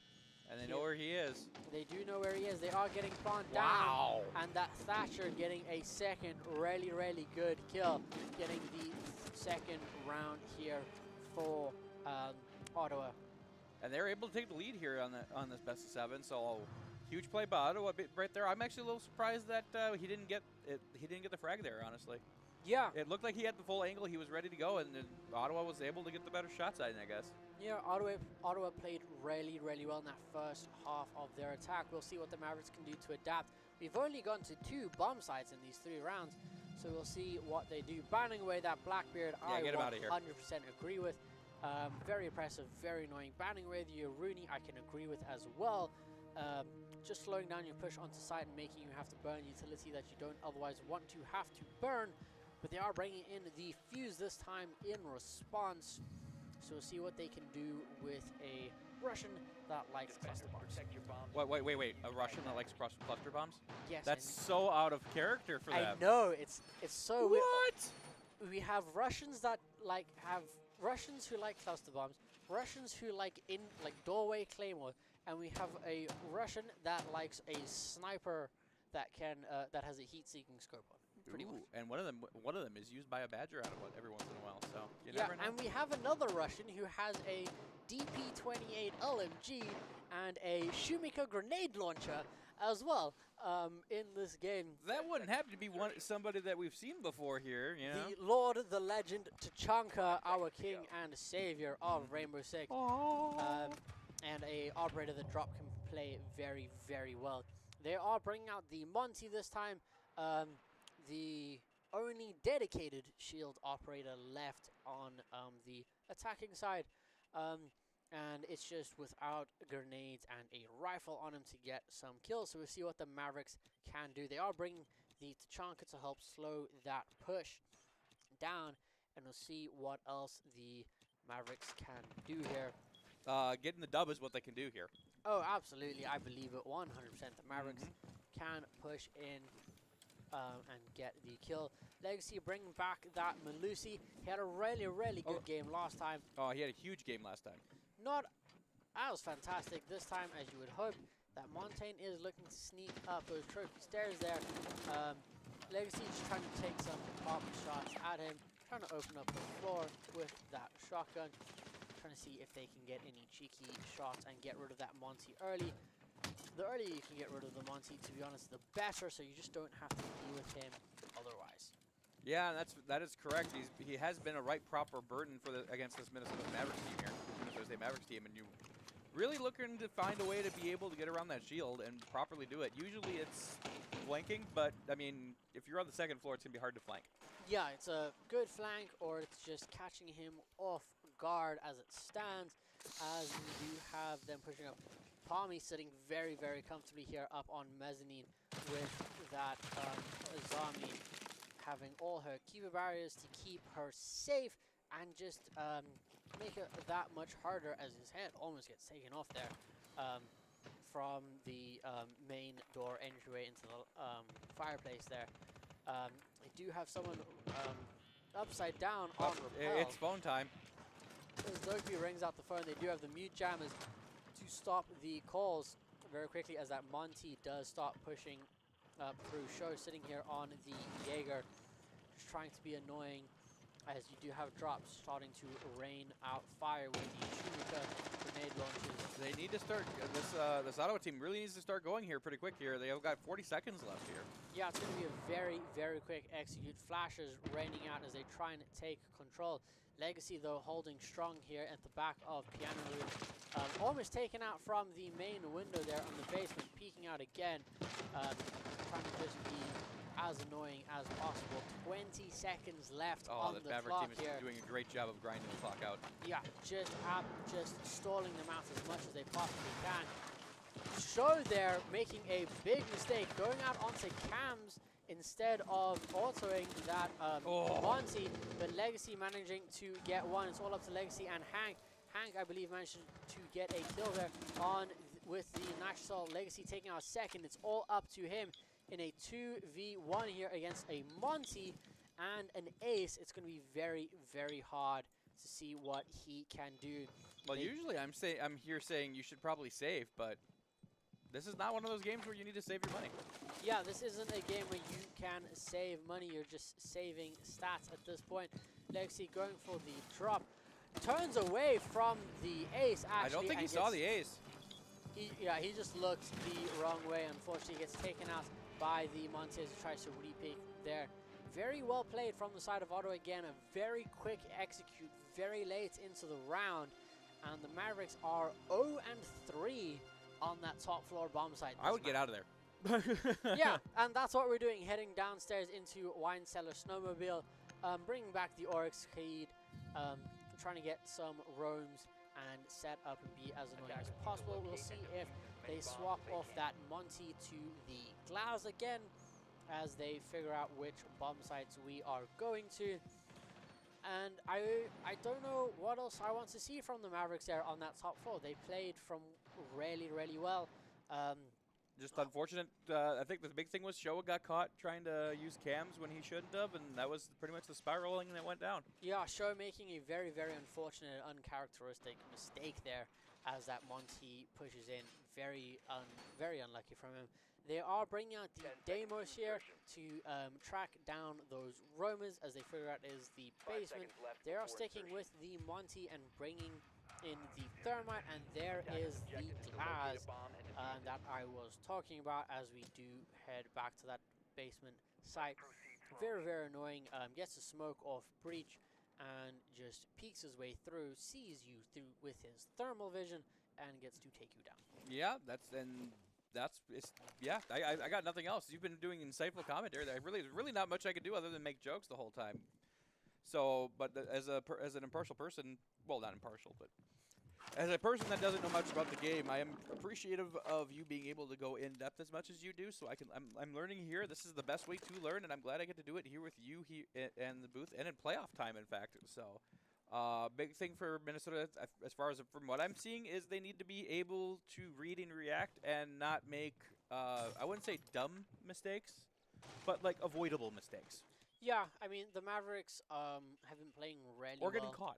Yeah, really, that's really been the thing. Is just that they would get they get caught flat-footed, and Ottawa's able to capitalize. This Ottawa team is very strong here, and they are proving why this is their map.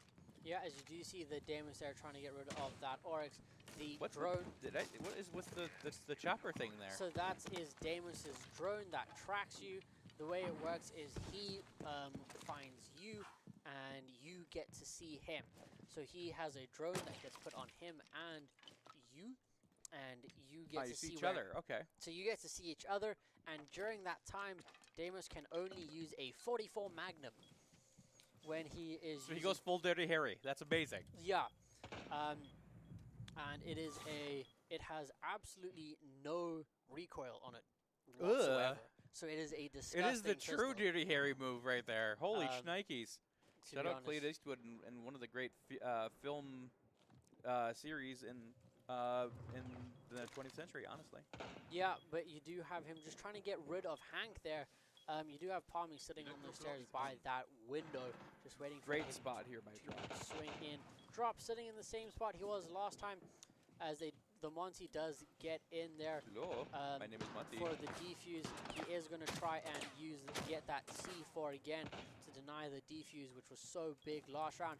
They have 3 players watching the doorway there from the side of Ottawa to make sure that their Monty is as safe as he can be, as once again Deimos is targeting Hank the Tank on that Oryx, as you do have Palmy upstairs here just raining down fire. The defuser is going down, Monty is blocking him. Nitrocell goes out, gets some good damage there onto the Monty, but now he can stand there in the doorway. Hank the Tank takes a whole bunch of damage. Palmy did get taken down, but the Deimos got taken down as well by Hank. Now all the players for the side of Ottawa on the same spot. Show does get taken out though, unfortunately. Wow, this Ottawa team is really playing like a well-oiled machine here. Oh, what a push. And there we go. That's why you have the Oryx. Takes out the Monty. Drop unable to find the kill there. It's all up to Legacy and Hank here. And Hank pushes out.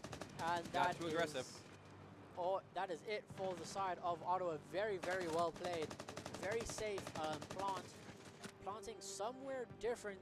And unfortunately, Palmy was not able to get those kills from those vertical angles. No, unfortunately not. And your Minnesota State Mavericks are down 4-1 here in 5 in this best 7 series on this map for map 2.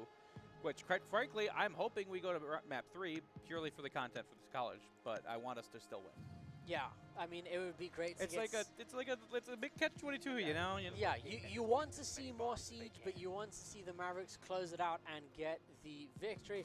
As we head back downstairs into the I don't have class till 11. I've got time. In the basement here, it is a 4-1 half for Ottawa, and this is the only bomb sites the Mavericks have managed to win here. So we'll see what they can do, bringing that Monty back, bringing the Deimos back as well. Hank managing to buy so much time and do so much for the Mavericks. Their last round is very, very close for Ottawa, so we'll just see what they decide to do this time around. And wow, it looks like the only the whole Maverick team is really not doing well here, except for Hank and Legacy. But Hank is the only one that's at 50-50 here. Yeah, Hank is having a so really... He's really bounced back here. Yeah, he's having a really good start to this map, despite everyone else not showing up as much as you would like them to be, which is a little bit unfortunate, to be honest. But on the side of Ottawa, everyone outside of Toga, which is weird because he had such a strong game last round. He's the only one who is falling behind here. From the side of Ottawa, you do have Hank back upstairs on that Oryx, being an absolute nuisance. That's what you want from him, isn't it? Yeah, that is what you want to see from your player that is roaming, trying to open up some cheeky vertical angles, get some damage in, but traded immediately. Well, not no traded, damage at all. Taken out immediately by Pese. Unfortunately for Hankus. Yeah, and now we don't have that Oryx to deal with the shield once again. You do still have Palmy upstairs here on mezzanine, so we'll see if now you have to rely on flanking. Yeah, I mean they take out the Monty.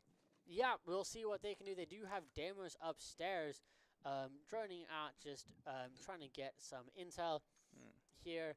If he's pushing up there towards mezzanine through piano, you can see there. So we'll see if Palmy can actually catch him. Don't think he will. He might just fall to this Deimos.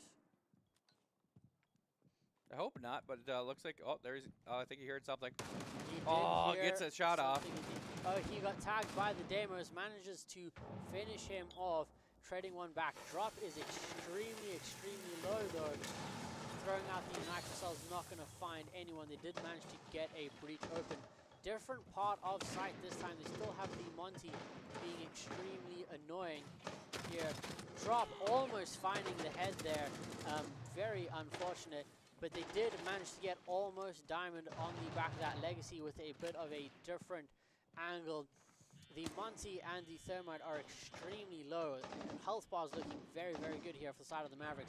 Palmy here able to play through that. I mean, it's essentially a 3v2 with as much life as how much health is left on this team. Yeah, the Dokui of Pese trying to take out Palmy, manages to get the kill. 2v3 for the Mavericks.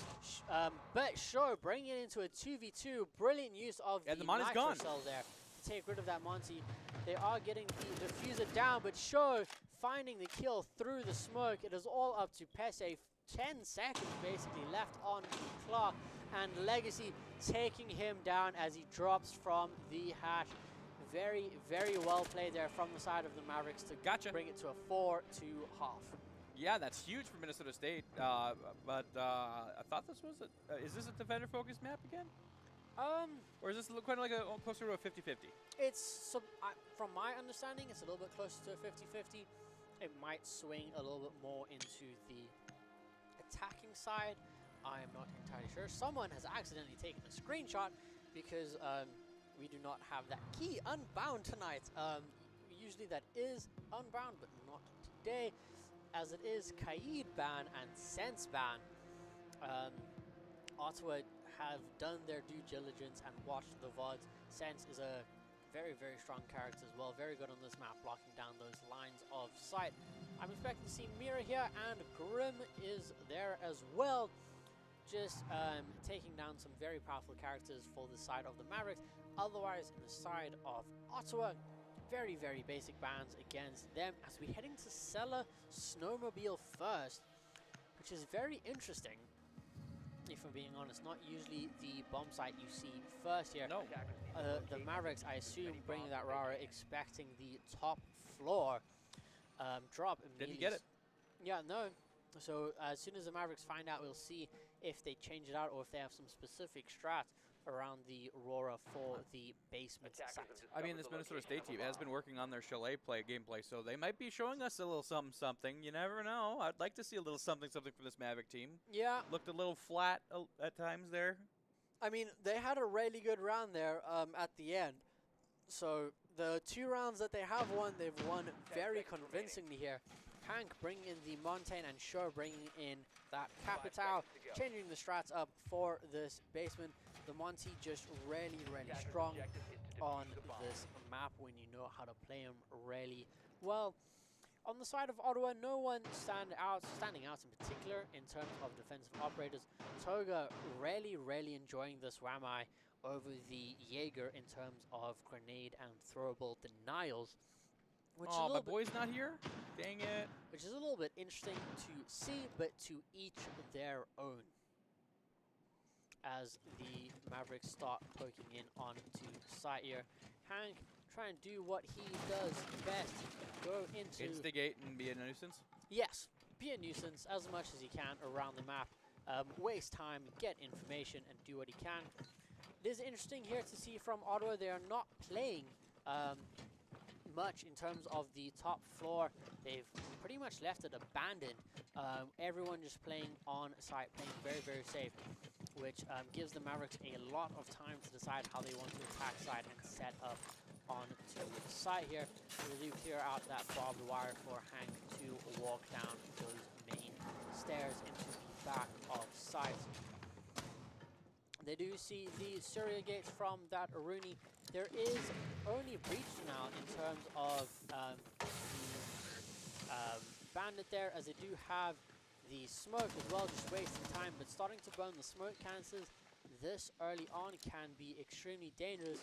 You do have Palmy upstairs here, getting shot there by Pes's very, very cheeky angle through that. It was so smoke. cheeky. It made the people in production bark out a little bit. That was very impressive work. Yeah, as Drop works on getting this hatch open into cellars. Palmy falling this point in the round is a little bit unlucky, because it just means that our plant has to be a little bit extra perfect as the fuser gets swapped around on to Show, as I believe he's heading upstairs now to use those crossbow bolts on the Capital to get a good bit of now, as Drop moves to open up this second window. The C4 there getting shot out, not being able to get used. Diffuser getting swapped around once again here, ladies and gentlemen. Hank picking up this time for the Monty, gets the safe plant as they are using the smoke to try and block off as much lines of sight as possible. Show upstairs there with that with his crossbow, just denying as much line of sight as he can. But Toga flanking upstairs, managing to find 2 there. Wow, look at Toga go. Bring into a 5v2 situation, and it's all up to Hank and Drop here as Hank is and it's taking definitely out, not Drop. and a flawless round for the side of Hank Ottawa. getting caught with it, getting his feet caught is very, very unfortunate. Your Mavericks take a 5-2 losing situation here, and hopefully they can turn it into a winning one. Yeah, take a timeout. I agree with that Good read. entirely. Toga with a very, very good flank to get 2 kills there that he absolutely should not have been able to get. If I'm being honest, he did very, very good to get those. Toga did a really good job of being able to go on the counterattack right there. Yeah, he did the same thing on Consulate, to be honest, on that Whamai, just knowing his way around the map, knowing where to get round and get what he's doing, as Dwarf is just playing with the nose of his Godzilla there. Can you believe me? Look at this thing. It is adorable, holding that beautiful can of Rockstar energy there, thanks to courtesy of GPC here in the yeah, thanks Gillette Pepsi, keeping us caffeinated, hydrated for any and all your gaming or studying needs. Preferably studying, kids. You should be studying and making sure your homework is done. All right. Finals are in a month. Finals are in literally a month. Make sure you less than a month, technically. Finals week starts in less than a month. This is your cool but weird uncle telling you need to make sure your homework is done. All right. As we're gonna get back into it pretty quick here, but I would like to shout out these amazing sweet jerseys for Varsity that we got. I'm gonna stand up a little bit so you guys can all see this a little bit. See, you can see this amazing fit. I think you can pick up one yourself here starting next semester. Yeah, absolutely fantastic new jerseys we have this semester. They came in today, so all the guys in the arena that are playing tonight are wearing them, and the teams are looking absolutely They fit nice. fantastic. They feel amazing. Oh. Yeah, I have the old jerseys, and that's the same material pretty much as the old jerseys, and they are absolutely fantastic. Can you believe they made this much fabric for me? Yes. Yes, I can, to be honest, because they did the same thing for Donut. Oh, yeah. There's a reason they called him Donut. As we're getting back into the map here, hopefully Mavericks are able to figure out and have had a good time out, and are able to bounce back here. Yeah, we stay on attack. We stay on attack here. Yeah, we do see Hank bringing in the IQ this time, looking for those gadgets. They do have Toga on a Vigil, so he's looking for some roams, looking to cause some chaos, and they do have Spark on the Valkyrie for some extra information here. So Hank should get a lot of value out of this IQ, spotting out all the gadgets that he can. Bringing in the Azami and the Bandit here, otherwise for the side of Ottawa here, as Hank just droning in Library, making sure that it's safe for him to enter. They do know Vigil is somewhere in the vicinity, probably sitting downstairs by the looks of the funky little lines sitting on your screen. Ooh, where are those funky little lands? So you know that they have a Vigil, and you know Vigil's somewhere near you, when at the bottom of your drone you get these weird sound-looking lines type of thing on the disruptions on the lines, essentially. Just you know, like when you watch like sound visualization. So like the music video for "Do I Want to Know" by the Arctic Monkeys. Yes. Kind of thing. So you see those pretty much at the bottom of your screen when a Vigil is using his ability to shroud himself from cameras there, and just be a right old nuisance as he can be. Wow, it shows that good of a shot. I mean, did you see him pick off that camera that Legacy did? Holy shnikes. Yeah, Legacy one-tapping the camera, as you do. You do have Show on this Aurora just for some post-plant security there. As the Mavericks are pushing in, they do pretty much have full up-floor control here. Just watching the angles. There is one player. There we go. Show using the Aurora gates just to block off. I don't know if that was Spark or if that was the Azami there. Actually, no, it was the Arunia. Spark is sitting there in piano on the Valkyrie, as they are just closing off some lines here and just making it a little bit annoying to have to push back through certain areas, as Aurora does with her gadgets. To be honest, I think she'll be looking to go to the master bedroom here. So I mean, all the fun stuff goes on in there. So you always want to make sure you can claim the master bedroom and make sure that you can and then branch out from there. I think this is a good read from Show. Yeah, throwing out some smokes to give him a little bit of extra safety. Just firing some pop shots through, see if he can get any damage. Legacy does get damaged a little bit by Turbrow and that Bandit as they do get side open. Drop though, unfortunately falling. Legacy though finding the ban as there is Toga on the flank with 4v1 that situation, and that's a trade, but that's not the way you want to trade as Ottawa are able to go up to map point here. Yeah, Ottawa on match point 6 and to a very, very dominant Chalet from them. We can see why they picked it. The Mavericks. See, I'm gonna say it now. I told them not to do it. They wanted to do it. This is what you get. You want ants? This is how you get ants. I mean, the roams there from Toga just being very powerful for the last 2 rounds. We need a little bit extra shutdown there from the Mavericks. It would be great to see something like a Nomad or something else just to be a little bit more of a pain so Toga can't suddenly sneak up behind you. We'll see what they decide to do here as Toga is actually sitting on the Frost this time, trying to use those bear traps to catch somebody's shins. Well, I mean, that's essentially what the bear traps are for. So, like, I hope they are not able to do that on us here. But we are, what is this, second floor, first floor? We are on the first floor, kitchen dining here. The favored third bomb site on this map, because if you go to bar gaming on the other first floor bomb site, you are almost guaranteeing yourself to lose. As attacker or defender? As defense. Oh. On defense, it's... Well, then, come on, give us one here. You can go to I want to go see the gaming center. So, I mean, it's... When I say gaming, it's like a pool table. And I want to play pool. And whatnot. As the Mavericks here start to push in, they are bringing the castle this time. Billiards, sorry. Almost diamond as they just get a little bit of extra safety. Hank bringing in that blitz, trying to be a little bit sneaky. Looking down there to see if there was a frost trap. It would have been hilarious if Hank jumped through a window. If he yeeted himself through a window and he gets the... Stuck in a frost trap immediately, I think. Someone has to clip that and I would haunt him with that clip for the rest of his days. The amount of Dead by Daylight references I would be able to make in that situation would have been huge. Yeah, as Hank is just clearing out the snowmobile garage here, trying to make sure that there is no one downstairs who can be a Why do they call it I'm sorry to distract here a little bit, but why do they call it the snowmobile one? There's also a boat. Yes, but there's a snowmobile parked in the garage, and there's 2 snowmobiles outside the garage. Yeah, okay, I'll give you that. Yeah. So it is the snowmobile garage. That mute there just being really annoying, not letting the Mavericks drone onto site.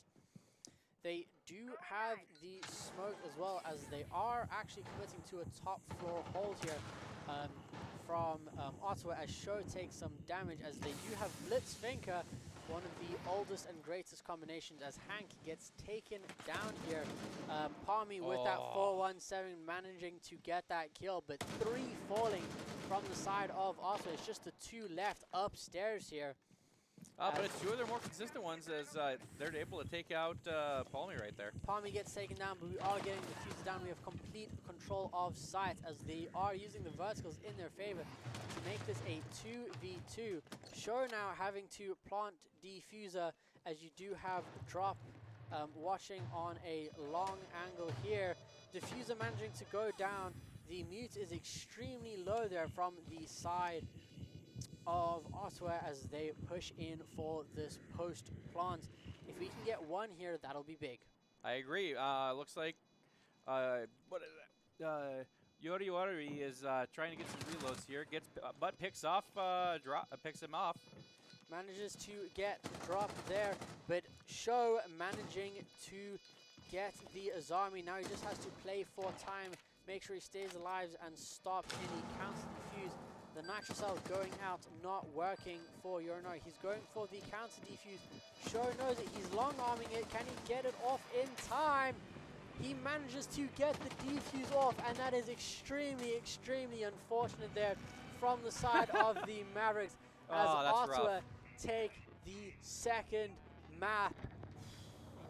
in a very, very close clutch situation. Yori Watari getting a, I'd say, very deserved MVP there for managing to get that counter defuse 11 and off. 4 is insane as well. Yeah, 7 and 2 map for the side there of Ottawa, just showing exactly why they decided to take the Mavericks to it tonight.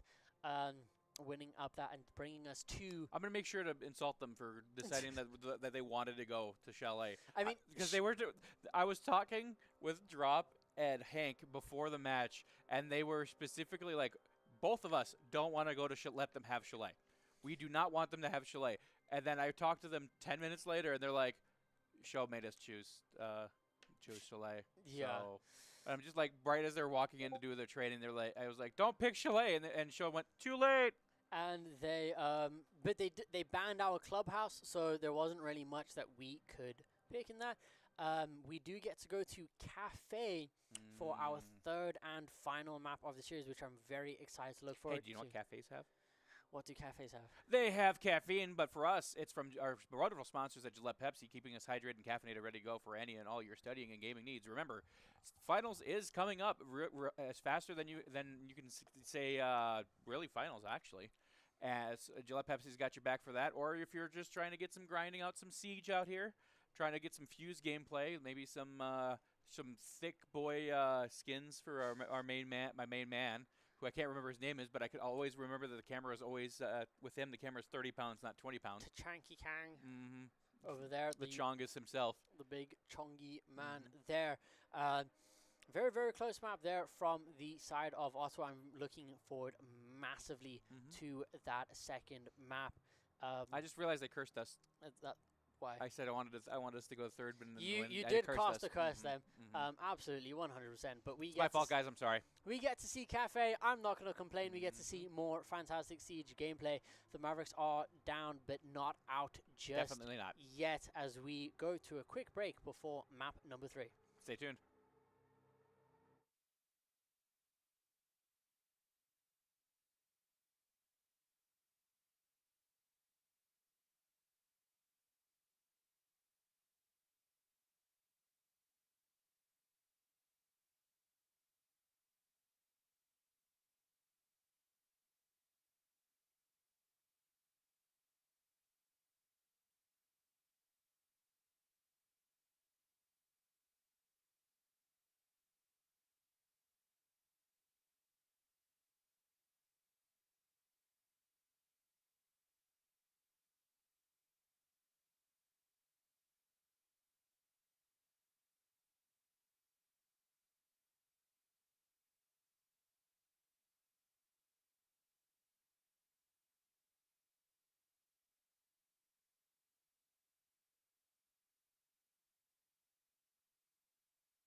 Hello, ladies and gentlemen, and welcome back to Minnesota State Maverick Esports. We are loading into map 3 here, Cafe Dostoevsky. The Mavericks are starting on attack here with I'm feeling a Ottawa little starting coffee. on I feel like defense. I need a little bit of coffee right now, so I'm glad we're going to the cafe right now. Yeah, I would also like to point out that the Mavericks have their name spelled wrong in game, and it's Mavericks, not Mavericks. I guess that there's a guy that was a Mav, and his name is Rick. So maybe. We do have Aruni castle bands here, which I'm expecting to see. To be honest, you can let the Mira go on Cafe most of the time, because the castle can just be so strong in his ability to just hold space and just create so much safety for the defense, especially on the top floor here. You put a castle barricade into that cigar lounge room, into cigar bar, and there's absolutely nothing that the defenders can do to clear out the mute sitting in that on top of that hatch there. And the Blackbeard and the Gridlock bands from the side of Ottawa don't surprise me either. Both extremely powerful operators on this map. There are only 2 staircases, so Gridlock being able to put her tracks down on them makes it very hard and very annoying to try and roam around with it. We are looking for Mav to win map 3. yeah, we definitely need it. With Hank bringing in that blitz. We'll see what he can do here. Palmy bringing in that Dokkaebi this time, just for that roam clear, which has been extremely strong, the roaming from the side of Ottawa here. They do have Fenrir, which you'll see a lot on this map. There's a lot of long sidelines that you want to play, and being able to limit people's vision with the little Fenrir drones is very annoying and something you see a lot of, as we do have the Maverick share moving into the second floor, trying to come in through. Now, is Cafe an attacking map or is it a defending map? It's pretty even, actually. Another even map, okay. Cafe is one of those maps that are extremely even. Just missing the drone there, trying to get that Fenrir. So, just made me laugh with though getting taken out, but trading that Fenrir for him. It's a little bit unfortunate, but ultimately worth it, getting a 1-for-1 trade. Palmy, though, fighting and managing to win out against that smoke. That is huge. Taking out the smoke means we have so much more time, and they have a lot less denial in terms of plant and in terms of the push. So we have a lot of extra safety there, and Palmy can now also get the hack in with the Dokkaebi to take control of the cameras from the defenders. Yeah, I mean, I full-heartedly agree. Sorry, I'm watching the chat here, and somebody we're having an argument in the chat that's making me laugh a little bit. One person said map for the dub map 3, and then the next guy replied with, only if their shots are better than stormtroopers. So, like, hopefully the Mavericks can prove that they are not stormtroopers, they're droids. Well, I mean, they've got 3 kills to the 1 of Ottawa here. And it was really just Hank getting caught, really. Yeah, it was just Hank getting caught from a good flank by the smoke. Palmy's drone getting immediately taken out by Toga, playing there in the cigar bar area. As you do have Drop sitting up here on the ace. Just being annoying. They do know where the mute is, thanks to Grim and his little chargers there. The Mavericks do have numbers advantage, as Sho taking out his head, and nice. There we go. A nice quick trade there with Legacy underneath with that against that Jaeger to take the first round of map 2. Very strong showing for the Mavericks there, and that's exactly what you want to see as we head back up to Bar Cocktail. Yeah, I'm looking forward to that. This is going to be really intriguing here. Looks like, oh, and Hank's back on Blitz. Hank's back on Blitz. He's really good at just The world is healing. He's just really good at just creating space, and Hank loves the Blitz as it is. Actually, no, we're heading down to kitchen service here as Ottawa deciding to change it up and try something different. Bringing out a very standard lineup here. I'm surprised that they didn't pick the Mira. She's very powerful on this bomb site, unless there's been some recent patch changes to Mira that will discourage her being brought here. But they otherwise do have a very standard lineup. bring in the Echo to have his yokai drones in and around the bomb site just for some extra information. That Jaeger just provides so much safety if they do decide to play in the bakery area. It doesn't look like they are. They do have the Smoke as well, who's very good at just being annoying with that push, bringing that Turbo to try and stop any hard breach onto that main bakery wall there.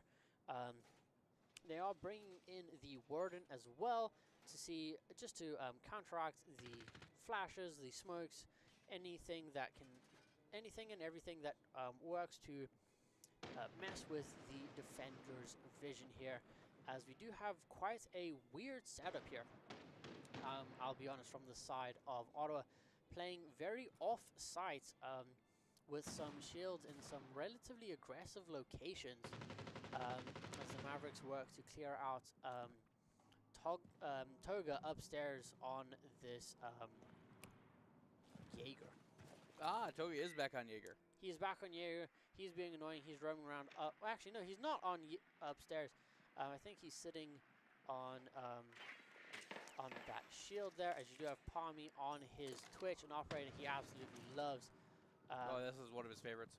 Yeah, it's someone it's an operator who plays a lot. He plays really, really well.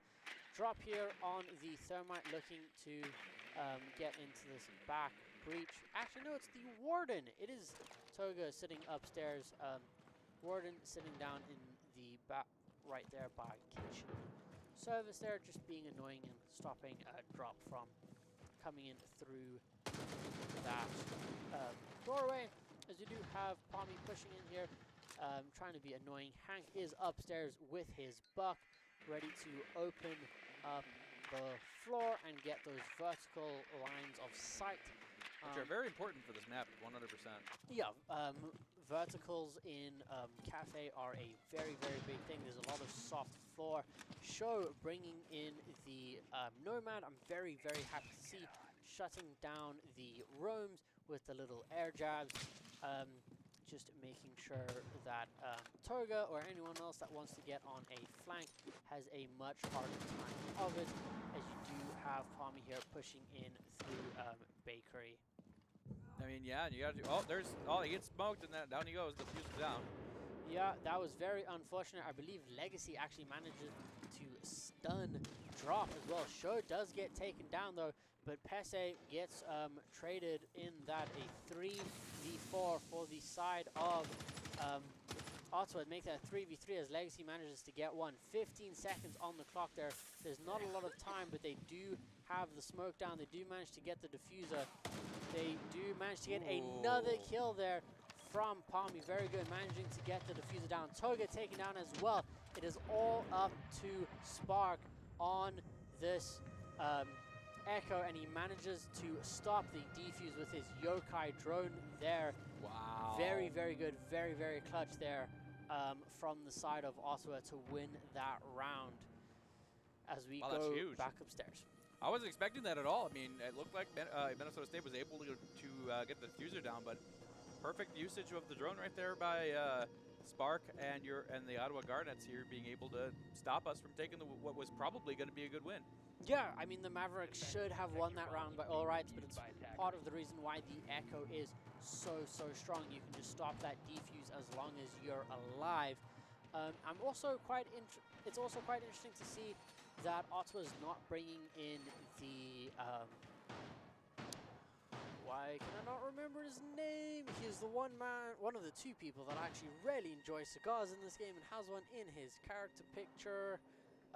Italian man has his evil eyes. Maestro! There we go. There is his evil name. I appreciate the fact that you remembered him by he has the evil eyes. No, so that's what his cameras are called. They're called evil eyes. They're bulletproof cameras that he puts on the ground that can shoot lasers at you. He is also extremely... Oh, they can shoot laser beams? They can shoot laser beams. He's a very powerful operator to have on Cafe, especially for this top floor. Thanks. The chat is roasting me for being a large man. I just got told Old Man Dorf knows all about the bakeries. Is that your brother? Yeah, unfortunately for me. It is your brother. He has discovered the fact that that we are on Twitch now, and he's making his life's mission to either get removed from it or make my life a living heck. Hey, So Dylan. shout out to my twin in the chat. Dylan, I'm calling you out here and now. I'm a moderator in chat, so you be nice to Dorf, otherwise I will come after you. Joking.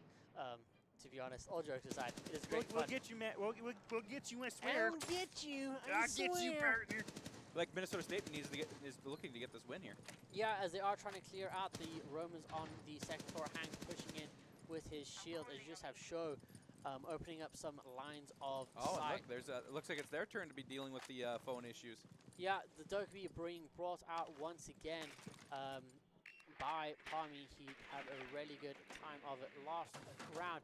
As Show gets taken out by Bessie on that Tachanka. Very, very good shot. Hank does manage to find them and gets taken down as well. Show being a little bit was a bit unfortunate there, being a little bit too greedy on his drone. Legacy taken out as well. It is all up to Palmy 5-0 and drop on this ace. And Palmy gets taken down by Yuri on that Fenrir, playing a very cheeky, sneaky little prone position there. That was very cheeky and sneaky for sure. In reading, it's all up to drop in a 4v1. He has a minute left on the clock. I don't think he's actually going to do anything. I think he's just going to run the clock down, let the Mavericks have time to talk about what they want to do next round. That's not a bad idea. I mean, eventually, I suppose you can run the 50 seconds down, you know, have a chat with your friends, make sure everything's going good. Like as you said, work on what you're planning on to do next round. But of course, I'm a little bullish, and I would try to go. But I mean, you get a free timeout, basically letting the clock run down. You get time to talk about what you want to do, but you also give the other team time to talk about what they want to do going into the next map. So it's kind of even Stevens here. Ottawa does take the lead of this half, as you do have Drop just chilling as the rest of Ottawa just chills, plays it safe, not looking... Kicks her feet up, eats a sandwich, you know. Yeah, just padding KDAs pretty much, being safe as it is. As there we go, clock runs down. Ottawa gets that round, and that is unlucky there from Mavericks. That's very unfortunate here. Yeah, for sure. Just getting caught out by that Tachanka in reading. They're not able to clear him out. As we go into the third and final round of bans here for this half, I don't really know what I want to see here from either side. There's been a lot of different operators. Maybe that Echo, all the smoke to get taken away here for Ottawa. And there is the Echo and the Blitz ban for on the side of Ottawa against the Mavericks. I'm not really surprised by that, to be honest. No, the Echo made sense. The Echo and the Blitz, they make perfectly sense here. And there is my show being brought out by Spark. You speak him into existence with just like Joe Hendry, you say his name and he appears. You know? He appears, and they are all bringing in the mirror this time around as they go into reading and dining here. The favored third bomb site. You could do reading and mining, but it is not preferable because it's just a weird bomb site to hold. It is a very difficult bomb site to hold. Yeah, and we'll see what the setup is here. Show swapping that Dokkaebi out for an IQ just to get some little bit of extra information, because they do have a Valkyrie, and if you aren't able to clear out those cams, they can be very annoying. Is that 5 kills by Palmy and 3 from Legacy, and then literally not much else afterwards? Yeah, I mean, Palmy and Legacy are having a great night outside of map 2. Yeah. To be honest, spread pretty evenly for the side of Ottawa here, as it has been all evening. Toga not having a great start to the map so far, but he had a very explosive first map, which he almost managed to carry his team to victory solo there, and not doing too much in the second, but it needed to be done in the second because his team showed up without him. Otherwise, pretty standard here from the side of the Mavericks. Drop, bring the Habana. You don't really need too much in terms of hard breach on this bomb site. They do know that there is an Azami sitting here in the cigar lounge, so they are just going to try and clear her out as much as they can. Drone gets taken down. You do have Hank on his buck to play those vertical lines again. So, just trying to clear out those Kiba barriers and get this Azami displaced. And that would be huge for Minnesota State to be able to clear Azami out from her camping hole. Yeah, getting Azami out as much as possible would be big, and there is the kill. The ping there on the drone, the spray through the softball. They have dedicated 3 players to the top floor here, which you're kind of expecting to see. It's very important to hold this top floor because it just makes holding the site so much easier.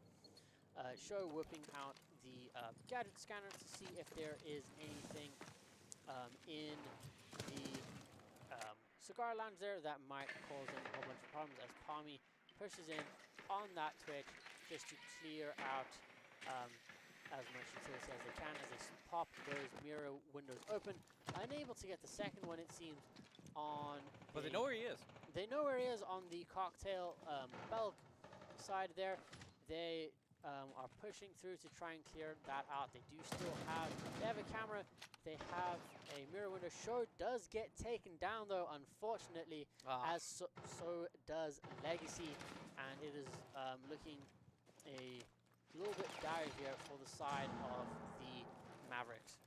I mean, if anyone can come back, it's going to be this team, honestly. I know Drop and Hank aren't really doing the greatest, but they have shown instances of being able to heat up when the need arises, for sure. Yeah. As Drop takes a little bit of damage. Yeah, Drop and Hank can do what they need to do here. They do have the drones set up, although Drop does fall. Hank pushing in, managing to get one. Push. Turning around, getting the second. Gets traded back. We'll take 2v1s here. It's not 1v1. It's a 1v1. Palmy is probably... sees them. Unable to get the kill. Unfortunately, the Maestro with the AA-12 just holding it down. Very, very unlucky, but extremely, extremely close there from the side of the Mavericks. They very nearly managed to bring that back with Hank getting a massive 2-piece there. Yeah, that was huge for this Maverick. I mean, that was huge. But unfortunately, just coming up just short. Maestro able to hit the shots that he needed to, even though he had the AA-12 and was like 80 feet away from him, it seemed like. But hey, the shotgun kill worked. It fires slugs. It doesn't fire. Oh, it's a slugger? It's a slugger. Okay, that makes more sense. Never mind. Complaint over. It's the same with Kaid on his TCSG. It is a slugger. It is not a buckshot like the rest of the shotguns in the game. Yeah, I mean that's that. As a shotgun user myself, I always end up using the over/under with the slugs in my shooter games, but I'd never realized that you could use that's interesting. I might have to play this game now just for the AA-12 usage right there. You can join me in my hell climb out of Copper. I think I'll stay in Copper. Thanks. If you do, we do have Palmy here switching that Twitch out for the Brava, taking the gadget destruction to gadget conversion, able to hack the devices on the enemy team, which is good because they have a Maestro once again, so they can hack those evil eyes, turn them onto our side, so we get the laser guns. Ooh, I would like laser guns. It would be We are on board with Palmy using something. There we go, using his drone, manages to get one of the evil eyes, not able to get his drone out though. It is very big that he is able to get one on site as well, because he can just be really annoying and do a lot of chip damage to the Ottawa defense. Yeah, I mean, any sort of chip's going to help this team. They've been a little sluggish, it seems like, at this map. Yeah. So looking to see them bounce back. I know I'm not really doing much insightful things. You're the expert here. I mean, it's been very close every single round. Right. To be honest, so the side of Ottawa just coming out ever so slightly on top. They do have one Roma up on the top floor here. I don't know if the Mavericks know. I don't think that so. he's there. I think it's Toga upstairs. That would be my guess. Toga's been really consistent with his roaming abilities here. So I don't know if they've cleared him out. He is sitting there behind the bar, unless they're just completely ignoring him, which I don't think they would be doing. Yeah, because it's not recommended. Toga's been a monster for this Ottawa Garnet team, as at least whenever they needed him, and his roaming capabilities, he comes in clutch. So yeah, he's had some very big, very clutch kills. And Hank the Tank does fall. It wasn't to Toga, it was to Pese, it seems, there through a vertical angle. So almost trading 1 for 1 there as we go to a minute here on the clock. Palmy getting some shots in through the window, trying to see if he can find anyone trying to peek round as they try and drone in to try and find some information. Palmy knows someone's there. I believe that is almost diamond on the Kaid as they push into bakery here. Excuse me, I would like a Danish, please. I don't think they have any Danish. The show, though, does fall to Toga, and that is unfortunate. But Diamond goes down. Diamond does go down, drop, taking a bunch of damage, and that is Palmy getting C4'd there, and Legacy getting taken out as well. It's dropped again in a 1v4 situation. Does manage to finish off Peses. Is unable to catch this. Manages to get the Warden. He's got 5 seconds left on the clock, and I think that's going to be it from the side of Drop. Very, very well tried. He almost did it. To his full credit, he almost did it. Yeah, he got very close to that. Maestro doing a lot of damage to people through those Evil Eyes, using those lasers very, very well. Mavericks taking a timeout, very well called, I think. Yeah, I agree. They need to win this next round. They can't let Ottawa go into their second round with a 5-1 is half. almost insurmountable against as good of a team as this Ottawa team is, honestly. But we did see them lose their first half in map 1, 4-2, and then bounce back and win 7-5. We did see that, and the rounds have been really, really close. The Mavericks are just shy of closing them out. So I think a little bit of a reset here can be exactly what they need. We need a little bit of showtime right now, I think. That's going to be my prediction for this. What we need after this timeout is a little bit of showtime. I think, honestly, all it is from the Mavericks is they seem a little bit disconnected here.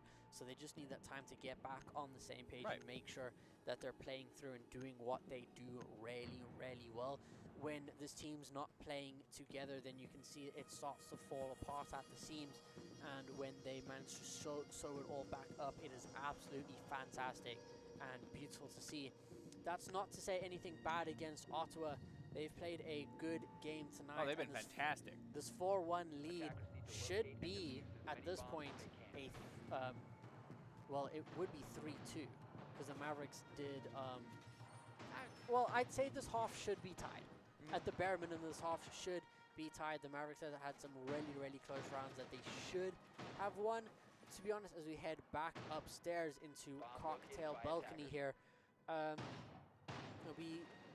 mean, they're bringing out a very, very similar lineup. They're bringing out the Mute this time instead. Yuri bringing out the Fenrir as well. Spark bringing out the Legion instead as well. Otherwise, everything else is the same. Show deciding not to take the line and bringing back the Capital. Palmy taking the Twitch this time. Yeah, I mean, I got nothing. All I gotta say is hopefully we hit our shots. I have faith. I think the combinations of operators has been a pretty good choice by Minnesota State right now, but Ottawa is the hot hand. I would have to go with Ottawa on this one, unfortunately for us for this map. As much as I don't want to go down 5-1, Minnesota State does need to find a way to get their job done here, and we're on board with Palmy trying to push in on the second floor here. I mean, I'd be worried if we lose a timeout conversion round. Then I'd start to get worried for the Mavericks for the rest of this map. But we are only 1 minute into the round. The Mavericks are joining Still in, plenty of time to setting go here. up site. There's a lot of time. If we can find 1 or 2 kills, that'll be big. They do see Toga on that Jaeger playing there. They do see that drone. Hank, though, getting taken out, and Show trading back onto Palmy, trading back onto Spark. That is worth it, to be honest. You trade 1 for 1. Right. You get guaranteed push onto site. And you Spark's do been know their best, has been this Ottawa team's best player right now. Yeah, Spark having a really, really good game. You do know where one of the players. They do have that Fenrir downstairs, though, in reading room. Doesn't look like the Mavericks are going to invest in clearing him out this time as the Mavericks start to push in here. Ooh, it looks like we're about ready to see some fireworks. So speaking of fireworks right there, Show is able to get a second one. Yeah, brilliant from Show there, sitting on the white stairs window, just able to get that kill, bringing it into a 4v3 for the Mavericks. A very good advantage, taking out 2 big guns from the side of Ottawa. Looking for a third, spraying through, unable to find it, but getting a lot of damage onto almost Diamond there. That Diamond is about to break here. And there it is Palmy finishing it off. Mavericks pushing in now, looking to get that defuser down. They do still have Pese and Yori downstairs. Show does get traded out though, but we do manage to get the plant down. It is a 3v2 here, so just be if the Mavericks can hold. There's only 2 ways back onto site here for the side of Ottawa, so it's just Mavericks hitting their shots, getting some damage there onto Yori. He is extremely low. He does get finished off there, and it's now all up to Pese in a 3v1 on this Tubra. He does have the DMR in hand, but he is about to get peeked here by Drop. He is crossfired. And Legacy doesn't give Drop the opportunity. Swinging and finishing Pese there. A very, very strong what a shot round for the Mavericks. That's what you want to see from them. Playing very clean as we swap over. A 4-2 half isn't the greatest, but it's not the worst. Well, according to Loki with it in chat here, it is a defender-sided map, so hopefully Minnesota State can prove that right. Yeah, I mean, taking 2 rounds is big on almost... I mean, going 3-3 on almost any map's what you almost want to see if you're on the weaker side. They banned Brava and Mira. The Mira, I'm surprised, didn't get banned out from the Mavericks, but Ottawa not playing it on all but 1 site. So that's very, very good to see. Brava getting banned out just shows that the Mavericks want to play a lot of util heavy, a lot of gadget heavy, so they don't want that turning against them. Blitz and Valkyrie getting banned though. Not surprising. Yeah, Valkyrie's the Blitz particularly. Valkyrie's very powerful on this map because you can set up the cameras in some really evil spots, but it does mean that we get Castle, and there is a setup on this map that the Mavericks run, and it's extremely, extremely strong. I spoke about it when we went on to the defense here for Ottawa first round. You'll see a Castle barricade put on the Cigar Lounge double wall there. Hank the Tank is going to be playing his mute in that cigar storage area, and they're going to put a Show Evil Eye next to a Christmas tree in that cigar lounge. You see Show running over to place that down. Now there it is. The Evil Eye sees underneath the castle barricade. Hank gets to play safely in cigar storage, and he gets to throw C4s from there onto the hatch drop of Red Stairs. I gotta say, very well done there, Dura. Very proud of you on that one. Everything you have been saying has been correct. So you know this team way better than I do, my mans. I've watched the Mavericks play this setup a lot. This is one of the most popular and probably the strongest setup that you could get on cafe cocktail bar. It's so oppressive. It's so hard to get through. It makes it just so difficult to see onto site because there's so many things that you have to clear. Palmy can sit here quite safely, burning a lot of time, and you just get Hank getting to play extremely safely on that mute and getting to play in a very, very powerful position. Last week, the Mavericks against a very strong Tarleton played against this exact same setup and found it extremely, extremely hard to push through. So much so that Ham and I wanted them to ban the castle. Just ban castle was what we were saying because of how powerful he can be on this map. So the Mavericks I agree. here in a very, very strong situation. But Spark is bringing in the Flores, so he does have his little bomber drones that does a lot in terms of getting rid of gadgets. Palmy taking a little bit of damage here, I'm guessing through the floor as he's fighting over there in... That'd be my guess. Oh yeah, it was floor. Yeah, they've got the buck opening up the floor there just to clear that out. It's looking like they're trying to play bottom to top instead of a little more horizontal push. They do have someone on the white stairs window there.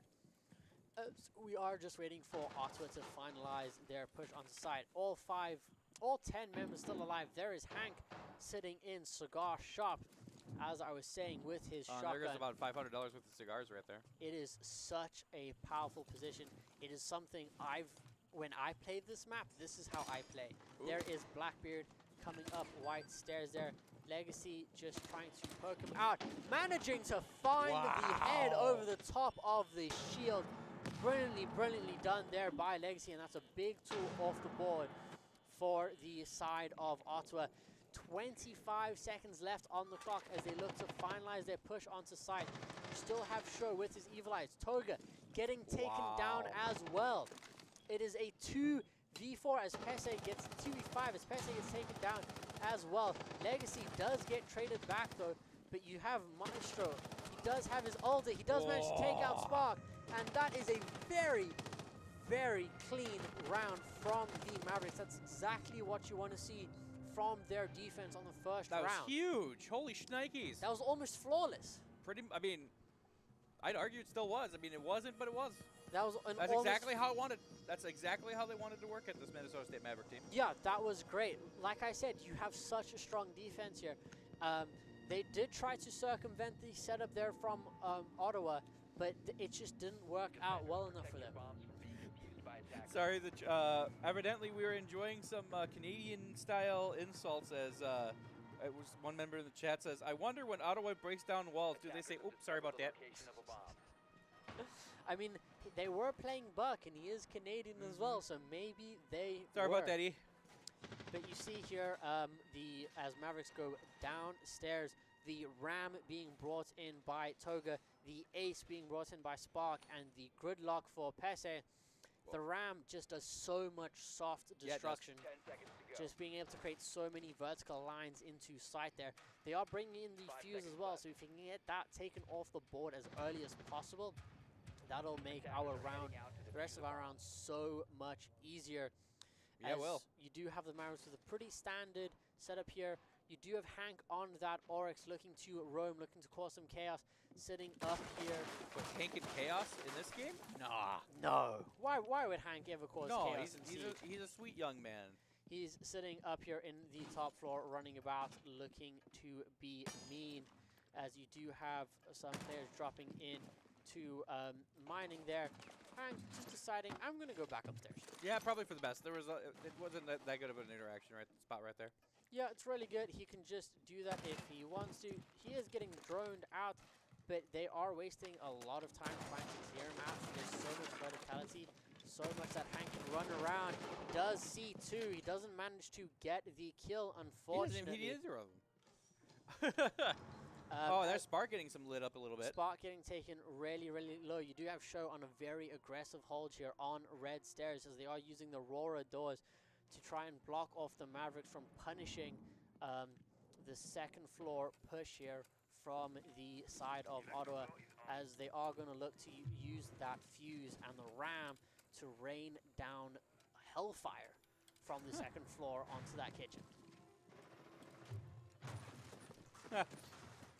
Legacy just sitting here in coat check, looking around the main corridor, just trying to catch someone out as they go. And we'll see. I mean, this is essentially a 4v4, even despite that. Oh, Legacy gets taken out, Drop gets taken out through that hatcher. Shows all the way upstairs. It's going to be a very long walk back onto site from him, although he looks like Oh, that ram is safe there because of that Aurora door. Someone is pushing through that hallway. Show does manage to almost get the fuse, and he gets traded back there. It is all up to Palmy on this Warden here in a 5. He's going to have to ace here. He's going to have to ace. He's going to have to ace if he wants to win this round. We'll see if Palmy can get another ace. He got one last week. Can he get one again? It's going to be extremely, extremely hard. Nope. And Ottawa don't even let him have the chance, taking a flawless round there on their second. Oh, what a shot by Ottawa right there. It's 5-3. 5-3. The Mavericks are still in it. Oh boy, are they. It was a very, very tight round. A few mistakes and a few missed shots could have turned. A few shots that were missed. Going Fenrir. Interesting. Yeah, Fenrir on the second floor is very important to have, just to make sure that you're closing up those lines of sight as much as you possibly can. Looks like Ottawa are bringing the exact same lineup, expecting a kitchen hold again. That's not happening, and they are switching off that buck to the ace, it seems. Sure, bringing the Aruni this time. You want to see that very annoying operator on this bomb site. Just again, those Surya gates just making it so annoying to push into sight. As we do see no one else changing off operators for the side of Ottawa. The fuse still extremely powerful. If it ain't broke, don't fix it. I mean, there we go. There's the changes. Diamond bringing in the Gridlock and Pese bringing in the Dokubi instead. The fuse and the ram are still extremely powerful on this map. It will depend a lot on how well the Maverick can hold this top floor site here. You do have Legacy upstairs roaming about. Hopefully he can get a cheeky pick or two with Show up there as well. If they can at least get one, and hopefully that one is ram or fuse, then it puts the Mavericks in a much better spot for the rest of this round. Yeah, and that would be huge if Minnesota State is. They'd look at make a great comeback, honestly, if they're able to do it. This would be talked about a lot for the rest of the semester, for sure. Well, I mean, it's either go big or go home. Because it is win or go home. Exactly, it is playoffs. You either win or you lose, and you just don't get to play Siege anymore. Oh, look at Show doing his impression of a Kyle punching through the drywall right there. Getting some nice long lines of sight across the map there, and some extra ones to play that vertical on to sight as Ottawa start their push into the building. Clearing out that this top floor is going to be very important for the setup for the rest of this round. So we'll see what the Mavericks can do as they do drop in through that hatch there. They are pushing in into Cigar Lounge. You do have that gridlock of Almost Diamond looking to almost peek from Cigar Shop. So and he almost didn't. What Legacy can do. He does get droned out, but he can hold the angle. As you do have Show managing to pick off that gridlock there. The fuse is pushing in here on to Legacy, but Legacy managing to find his head. Very, very well played. You do still have that fire ace extinguisher on the white hallway, but you also have a player watching the stairs as Legacy is looking the wrong way as the ace peeks him. And he manages to get Show as well, so a big 2K for Spark to bring this round back to even. But they've lost the fuse, they've lost their gridlock, so that is a lot of utility lost from the side of the Mavericks, but for the side of Ottawa, but they still have the ram to do their soft floor destruction to clear out those vertical lines of sight there. So we'll see what the Mavericks can do from here. You do still have Hank on this Fenrir. He can be very, very annoying. Hank, you have to be careful. There is no ceiling anymore. And they do know that they are trying to get some kills, and the Mavericks are just trying to find some safe spaces to be around, using those Dokubi logic bombs to try and locate where the Mavericks are.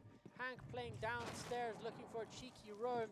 You do get Palmy managing to get a kill, unable to get the second here as Ottawa push in. Hank is pushing up those stairs there, gets on to site. They aren't planning default, but Hank manages to get a beautiful double spray there for the Mavericks to win their Yes, second I would like to defensive round. order Hank the Tank a nice 2-piece chicken nugget meal. Those tenders were very crisp and tender, and your Minnesota State Mavericks are able to take round 9 here, and this is going to be a very big round 10. Yeah, tying it up here will be huge. We just need to keep winning, and we will close out with a big W. The third round of bans. We see the Ram, we see the Maestro. Nothing expected there. Ram's very annoying on this map.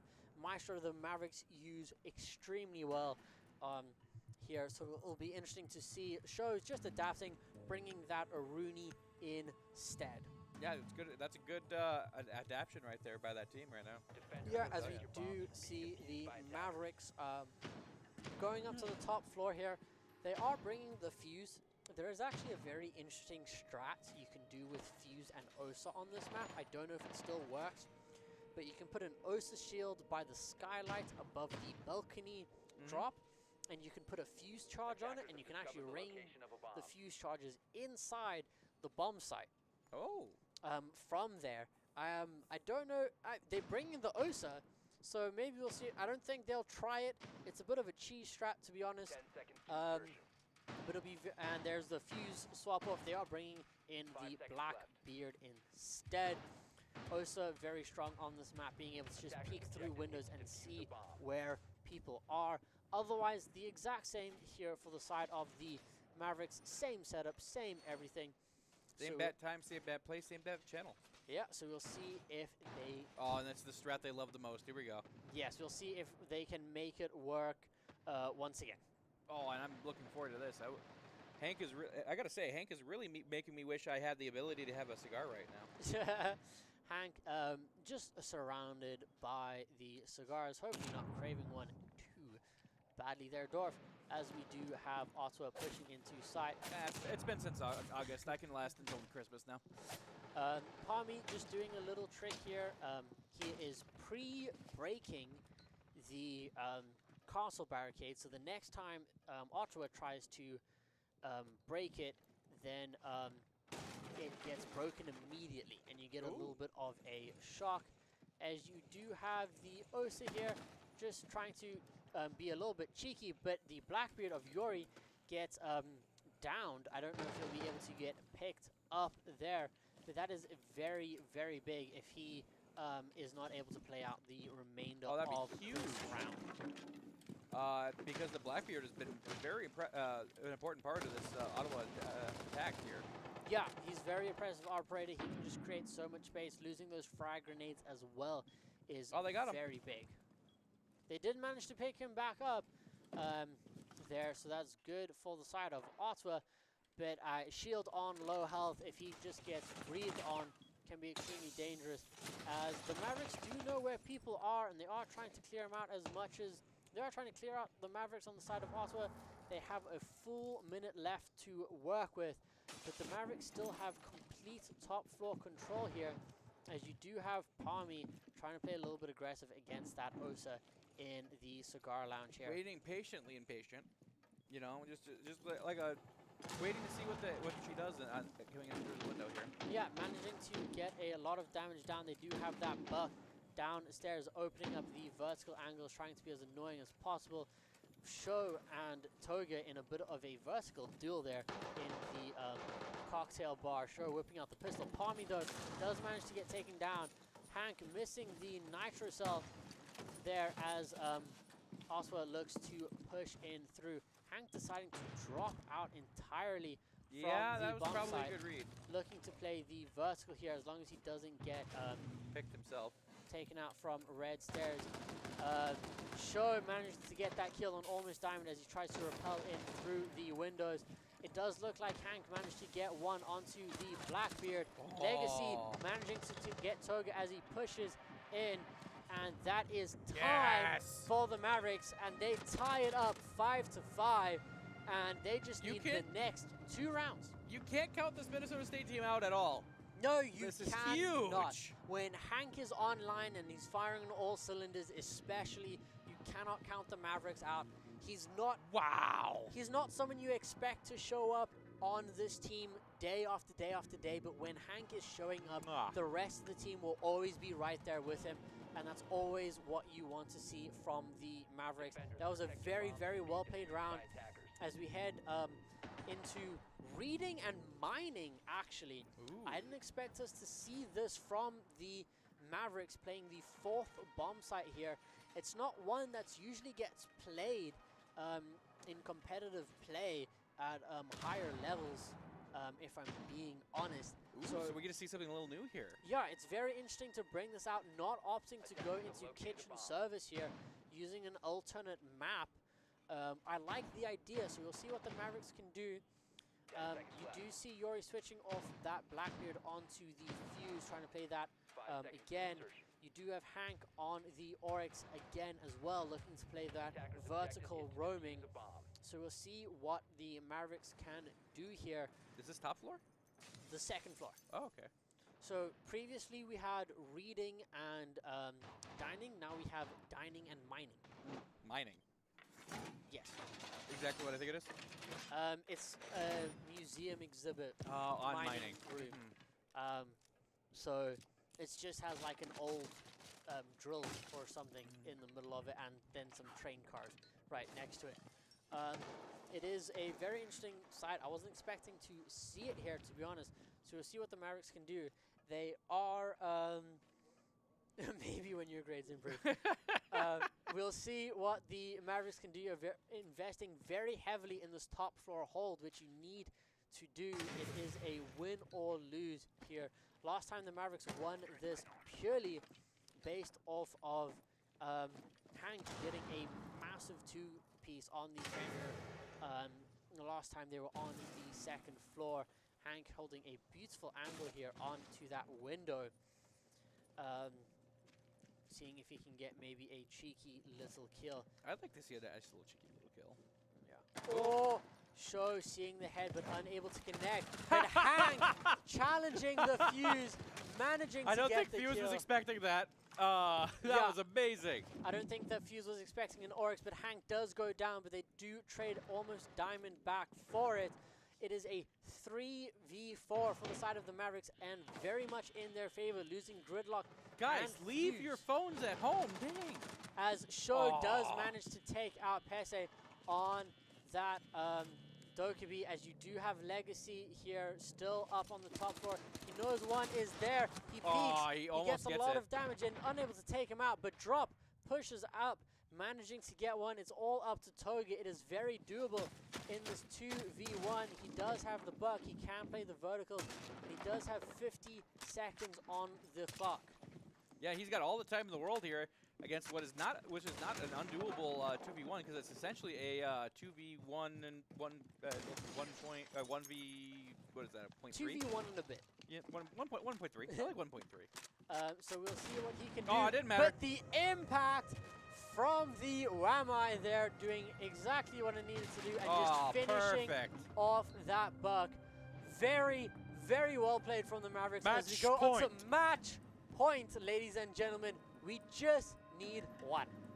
Oh, and this is going to be huge. What a great throw right there by your boy right there. And your Minnesota State Mavericks take their first lead since the Open. Yeah, Drop doing very, very well there to using those impacts really to take down that buck. As we go back to reading and dining this time, playing both of the second floor bomb sites. This isn't Beauty and the Beast. Okay? No, this is Reading Rainbow. Get on the Reading Rainbow, my man. And as your Mavericks we're doing it. We're doing it. We are very, very close here. I will start singing Reading Rainbow if we win. Legitimately. Please don't. Please don't. I don't believe the soundboard can handle either of us singing. We might just fry the electronics in this room. We gotta find out. I'd rather not. This room costs more than my apartment probably cost to build, if I'm being entirely honest. It probably costs more than our schooling combined. That's very arguable. Yeah. Mainly because I know what you're going for. I know what I'm doing. And I'm regretting my decision. I'm regretting my decision financially as well, but it's what we do. To be honest, you do have the Monty getting brought out here from Ottawa and the Sens. And the Ying, they are doing a lot here to try and deny vision from the Mavericks. We don't have a Warden on our side, but we do have Hank once again on that Fenrir. Very crucial. Last time we came to this map, they are bringing the Lion out this time instead of the Dokkaebi. We do have the same top floor hold here from the Mavericks, investing in it heavily to try and make sure we have that vertical pressure. They don't have the same ops as they did last time for the side of Ottawa to play those verticals as powerfully as they did, but we'll see what they can do. They do have a very strong side execute, as they're just trying to clear out some drones there. You've got to be very careful behind you, buddy. Ooh, that is gets a out of there window. nicely. Was getting attacked there, but he did a good job of getting out of there. Yeah, they did manage to clear out that window, so be very careful if he wants to make those peaks again. And he does have his Runegates for a little bit of safety and a little bit of signaling of if anyone wants to come his way here. So we'll see what Ottawa does decide to do. Palmy Just over a minute to go here. Yeah, Palmy back on the Goyo. He's bringing the TCSG this time instead. Show unable to hit the Monty as he's defusing, but Drop managing to get that Monty down. Show does get traded back though, so that is very big for the side of Ottawa. They do have Diffuser down. It's all up to the Mavericks to see what they can do. They're not in a position really that they can long arm it. Drop does get taken out though, as you do have them. You do have the Mavericks in a 3v3. Palmy does get taken down. It is Trying to all get up the to diffuser out. Hank. He sees him push in. He manages to get Pese. It's a 1v1 against this Sense. He knows roughly where he is. Hank going for the long arm defuse, trying to bait him out. Manages to get the kill, but he does not have enough time to get the defuse. Very, very well played there from the Mavericks. And just like last week, we're in overtime, baby. Oh, this is what you came to see here, ladies and gentlemen. This is about to go overtime, and and chat is out here like Spider-Man says. You only need one. It was so very, very close. Huge here. The Mavericks do get to play defense first round in overtime though, and they do get to end on defense in overtime, which is exactly what you want. So for those hear. unaware of what's going on, would you like to explain overtime for those that are new here? Overtime, it's tied up, but we still need a winner because at the end of the day, that is how things go. So there are 3 rounds of overtime total. Every round you swap sides and the bans are restored from what you banned in regular in regulation play. So the bans will stick from when the last time the Mavericks were not attacking. Yes. And then they'll flip-flop back when they're attacking. Yes, so as you can see, the bans are the same as we go into this 13th round as they have been for the past 6. And when we go back, when the Mavericks attack, then the bans will restore to what they were 8 rounds ago. First to win the next 2 wins? Yeah, so you, you can, as long as you win the 13th, this is the 12th, 13th, 14th round pretty much. At the end of it, So now it's best of first 8? It's a best of 3. So first 8. Yeah, pretty much. Pretty much. You play 15 rounds, but it boils down to a best of 3 here. But the Mavericks do have the stronger side in terms of that best of 3. We do get to play our strongest bomb site here of that cocktail bar area. We do have the Monty once again from the side of Ottawa. They do have the Aurora as well. A very powerful operator that they've been able to utilize. So we'll see what they can do here. The Mavericks bring the same setup that they have done so far this round when they go up to Cocktail Bar. Palmy playing the exact same spots. Hank having a fantastic game, 10-7 here. Wow.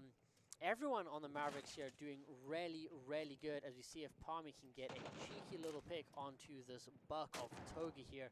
That would be huge. It would be big. Getting the first kill here would be very big for the Mavericks, but they are playing.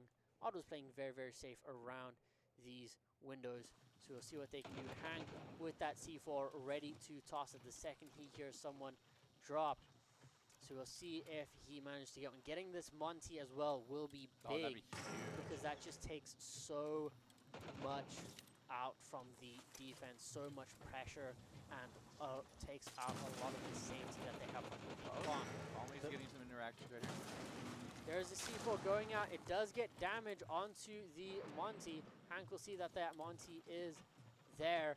So Palmy does get some damage. Damage onto the shield is big.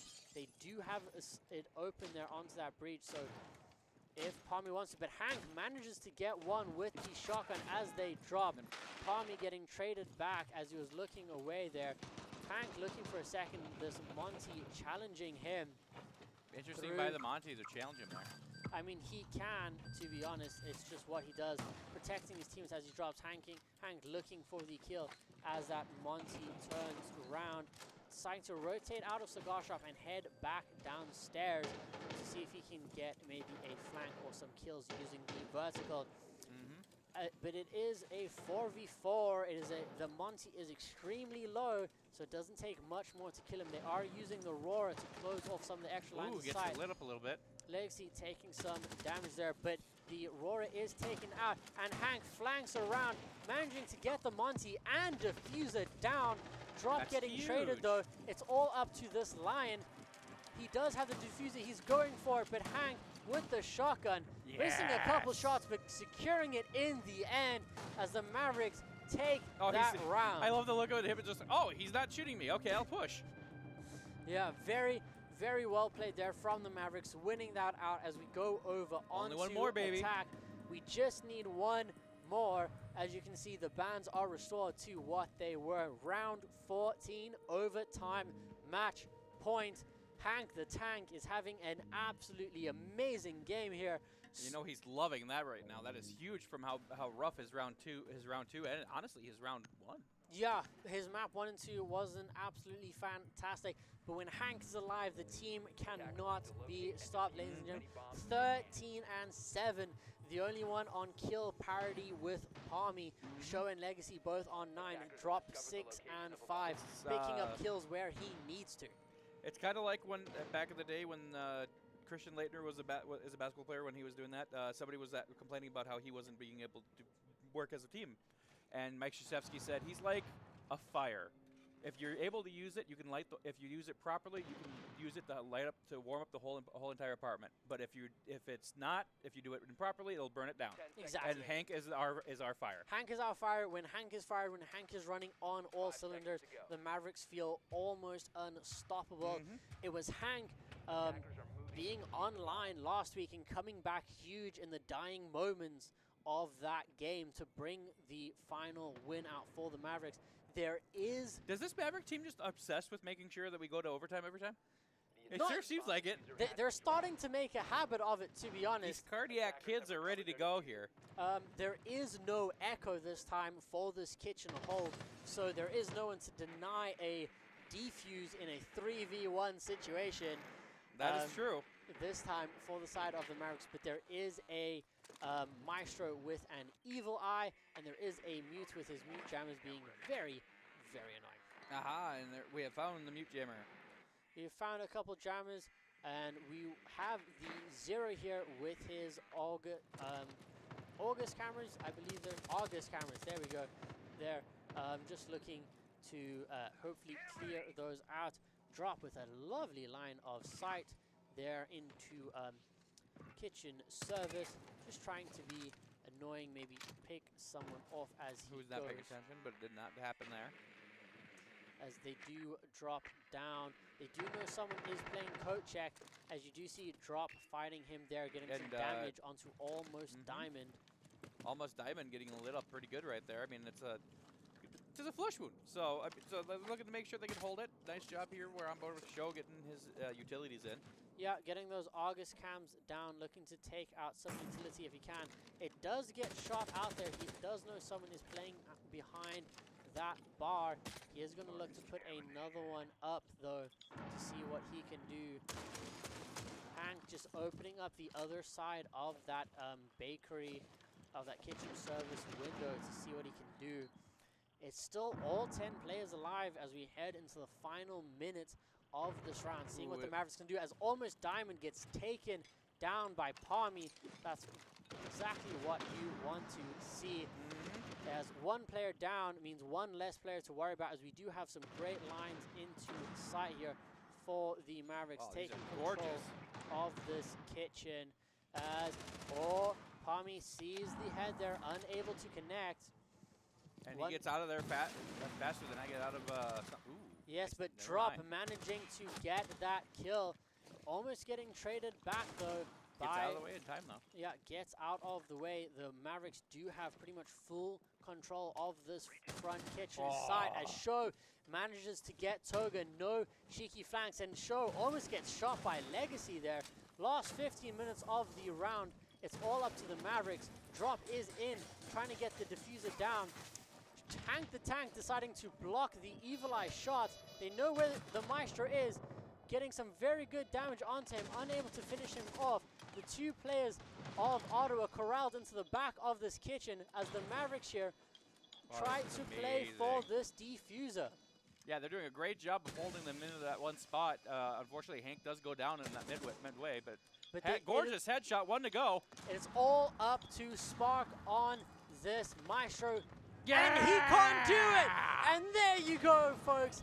Mavericks winning 2 consecutive overtime rounds there to close up the round and winning the first round of playoffs. And we progress through. That is absolutely fantastic. That was a beautiful game of and Siege. And Palmy gets the deserved MVP right there. Yeah, Palmy 14-9, Sho 11-11, Hank 13-8. The Mavericks showing up massively there for that last And it just map. goes to show you, if they wouldn't have picked Chalet, we wouldn't be in this situation. Yeah, I mean, they were. That's literally just for them when we rewatch this. All right. Yeah, that's literally just for them. But the Mavericks, it doesn't matter at the end of the day. They managed to close it out in a very decisive overtime. To be honest with them, beautifully. And thanks to Ottawa for coming in and putting up the incredible fight against our Mavericks here. Just coming up just short, but they have nothing to be ashamed about. Yeah, once again, Mavericks being pushed to the limits, just showing how close the competition is. Ottawa, unfortunately, go home in terms of NECC playoffs tonight, losing that first round. But a very, very strong showing from Ottawa. Very, very close. A very brilliant Chalet, to be honest, from them. Brilliant. Thank you guys so much for coming out. Thank you so much for giving us a fantastic game. I know there's some viewers from Ottawa in the chat tonight, so thank you guys so much. Please pass along some massive commendations to your team.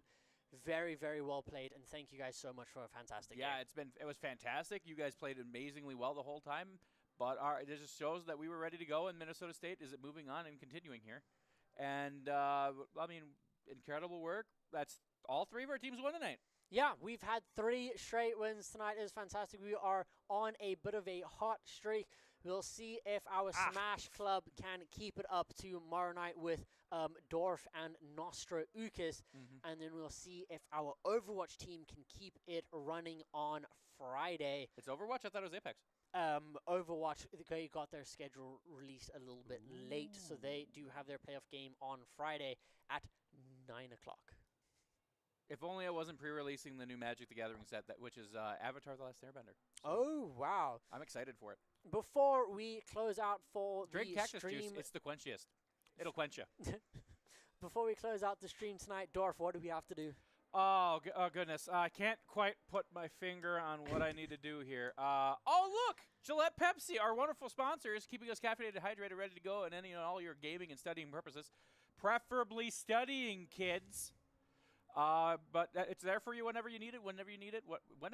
You got Rockstar, you can get your Pepsi products, you get your Bubbler, whichever you feel like in the mood for right there. Yes, vending machines all across campus to get what you want. And if it isn't in a vending machine, it'll probably be in the CSU, ladies and gentlemen, that you can go and pick up whatever you want in the CSU. Stop by ask ham for a burrito over there in the Union Grill. They are the Busted best Shops on are missing campus. another good, missing a very good Siege game right here. Yeah, he would. I'm hoping he was in chat for that, watching on stream. Fantastic game.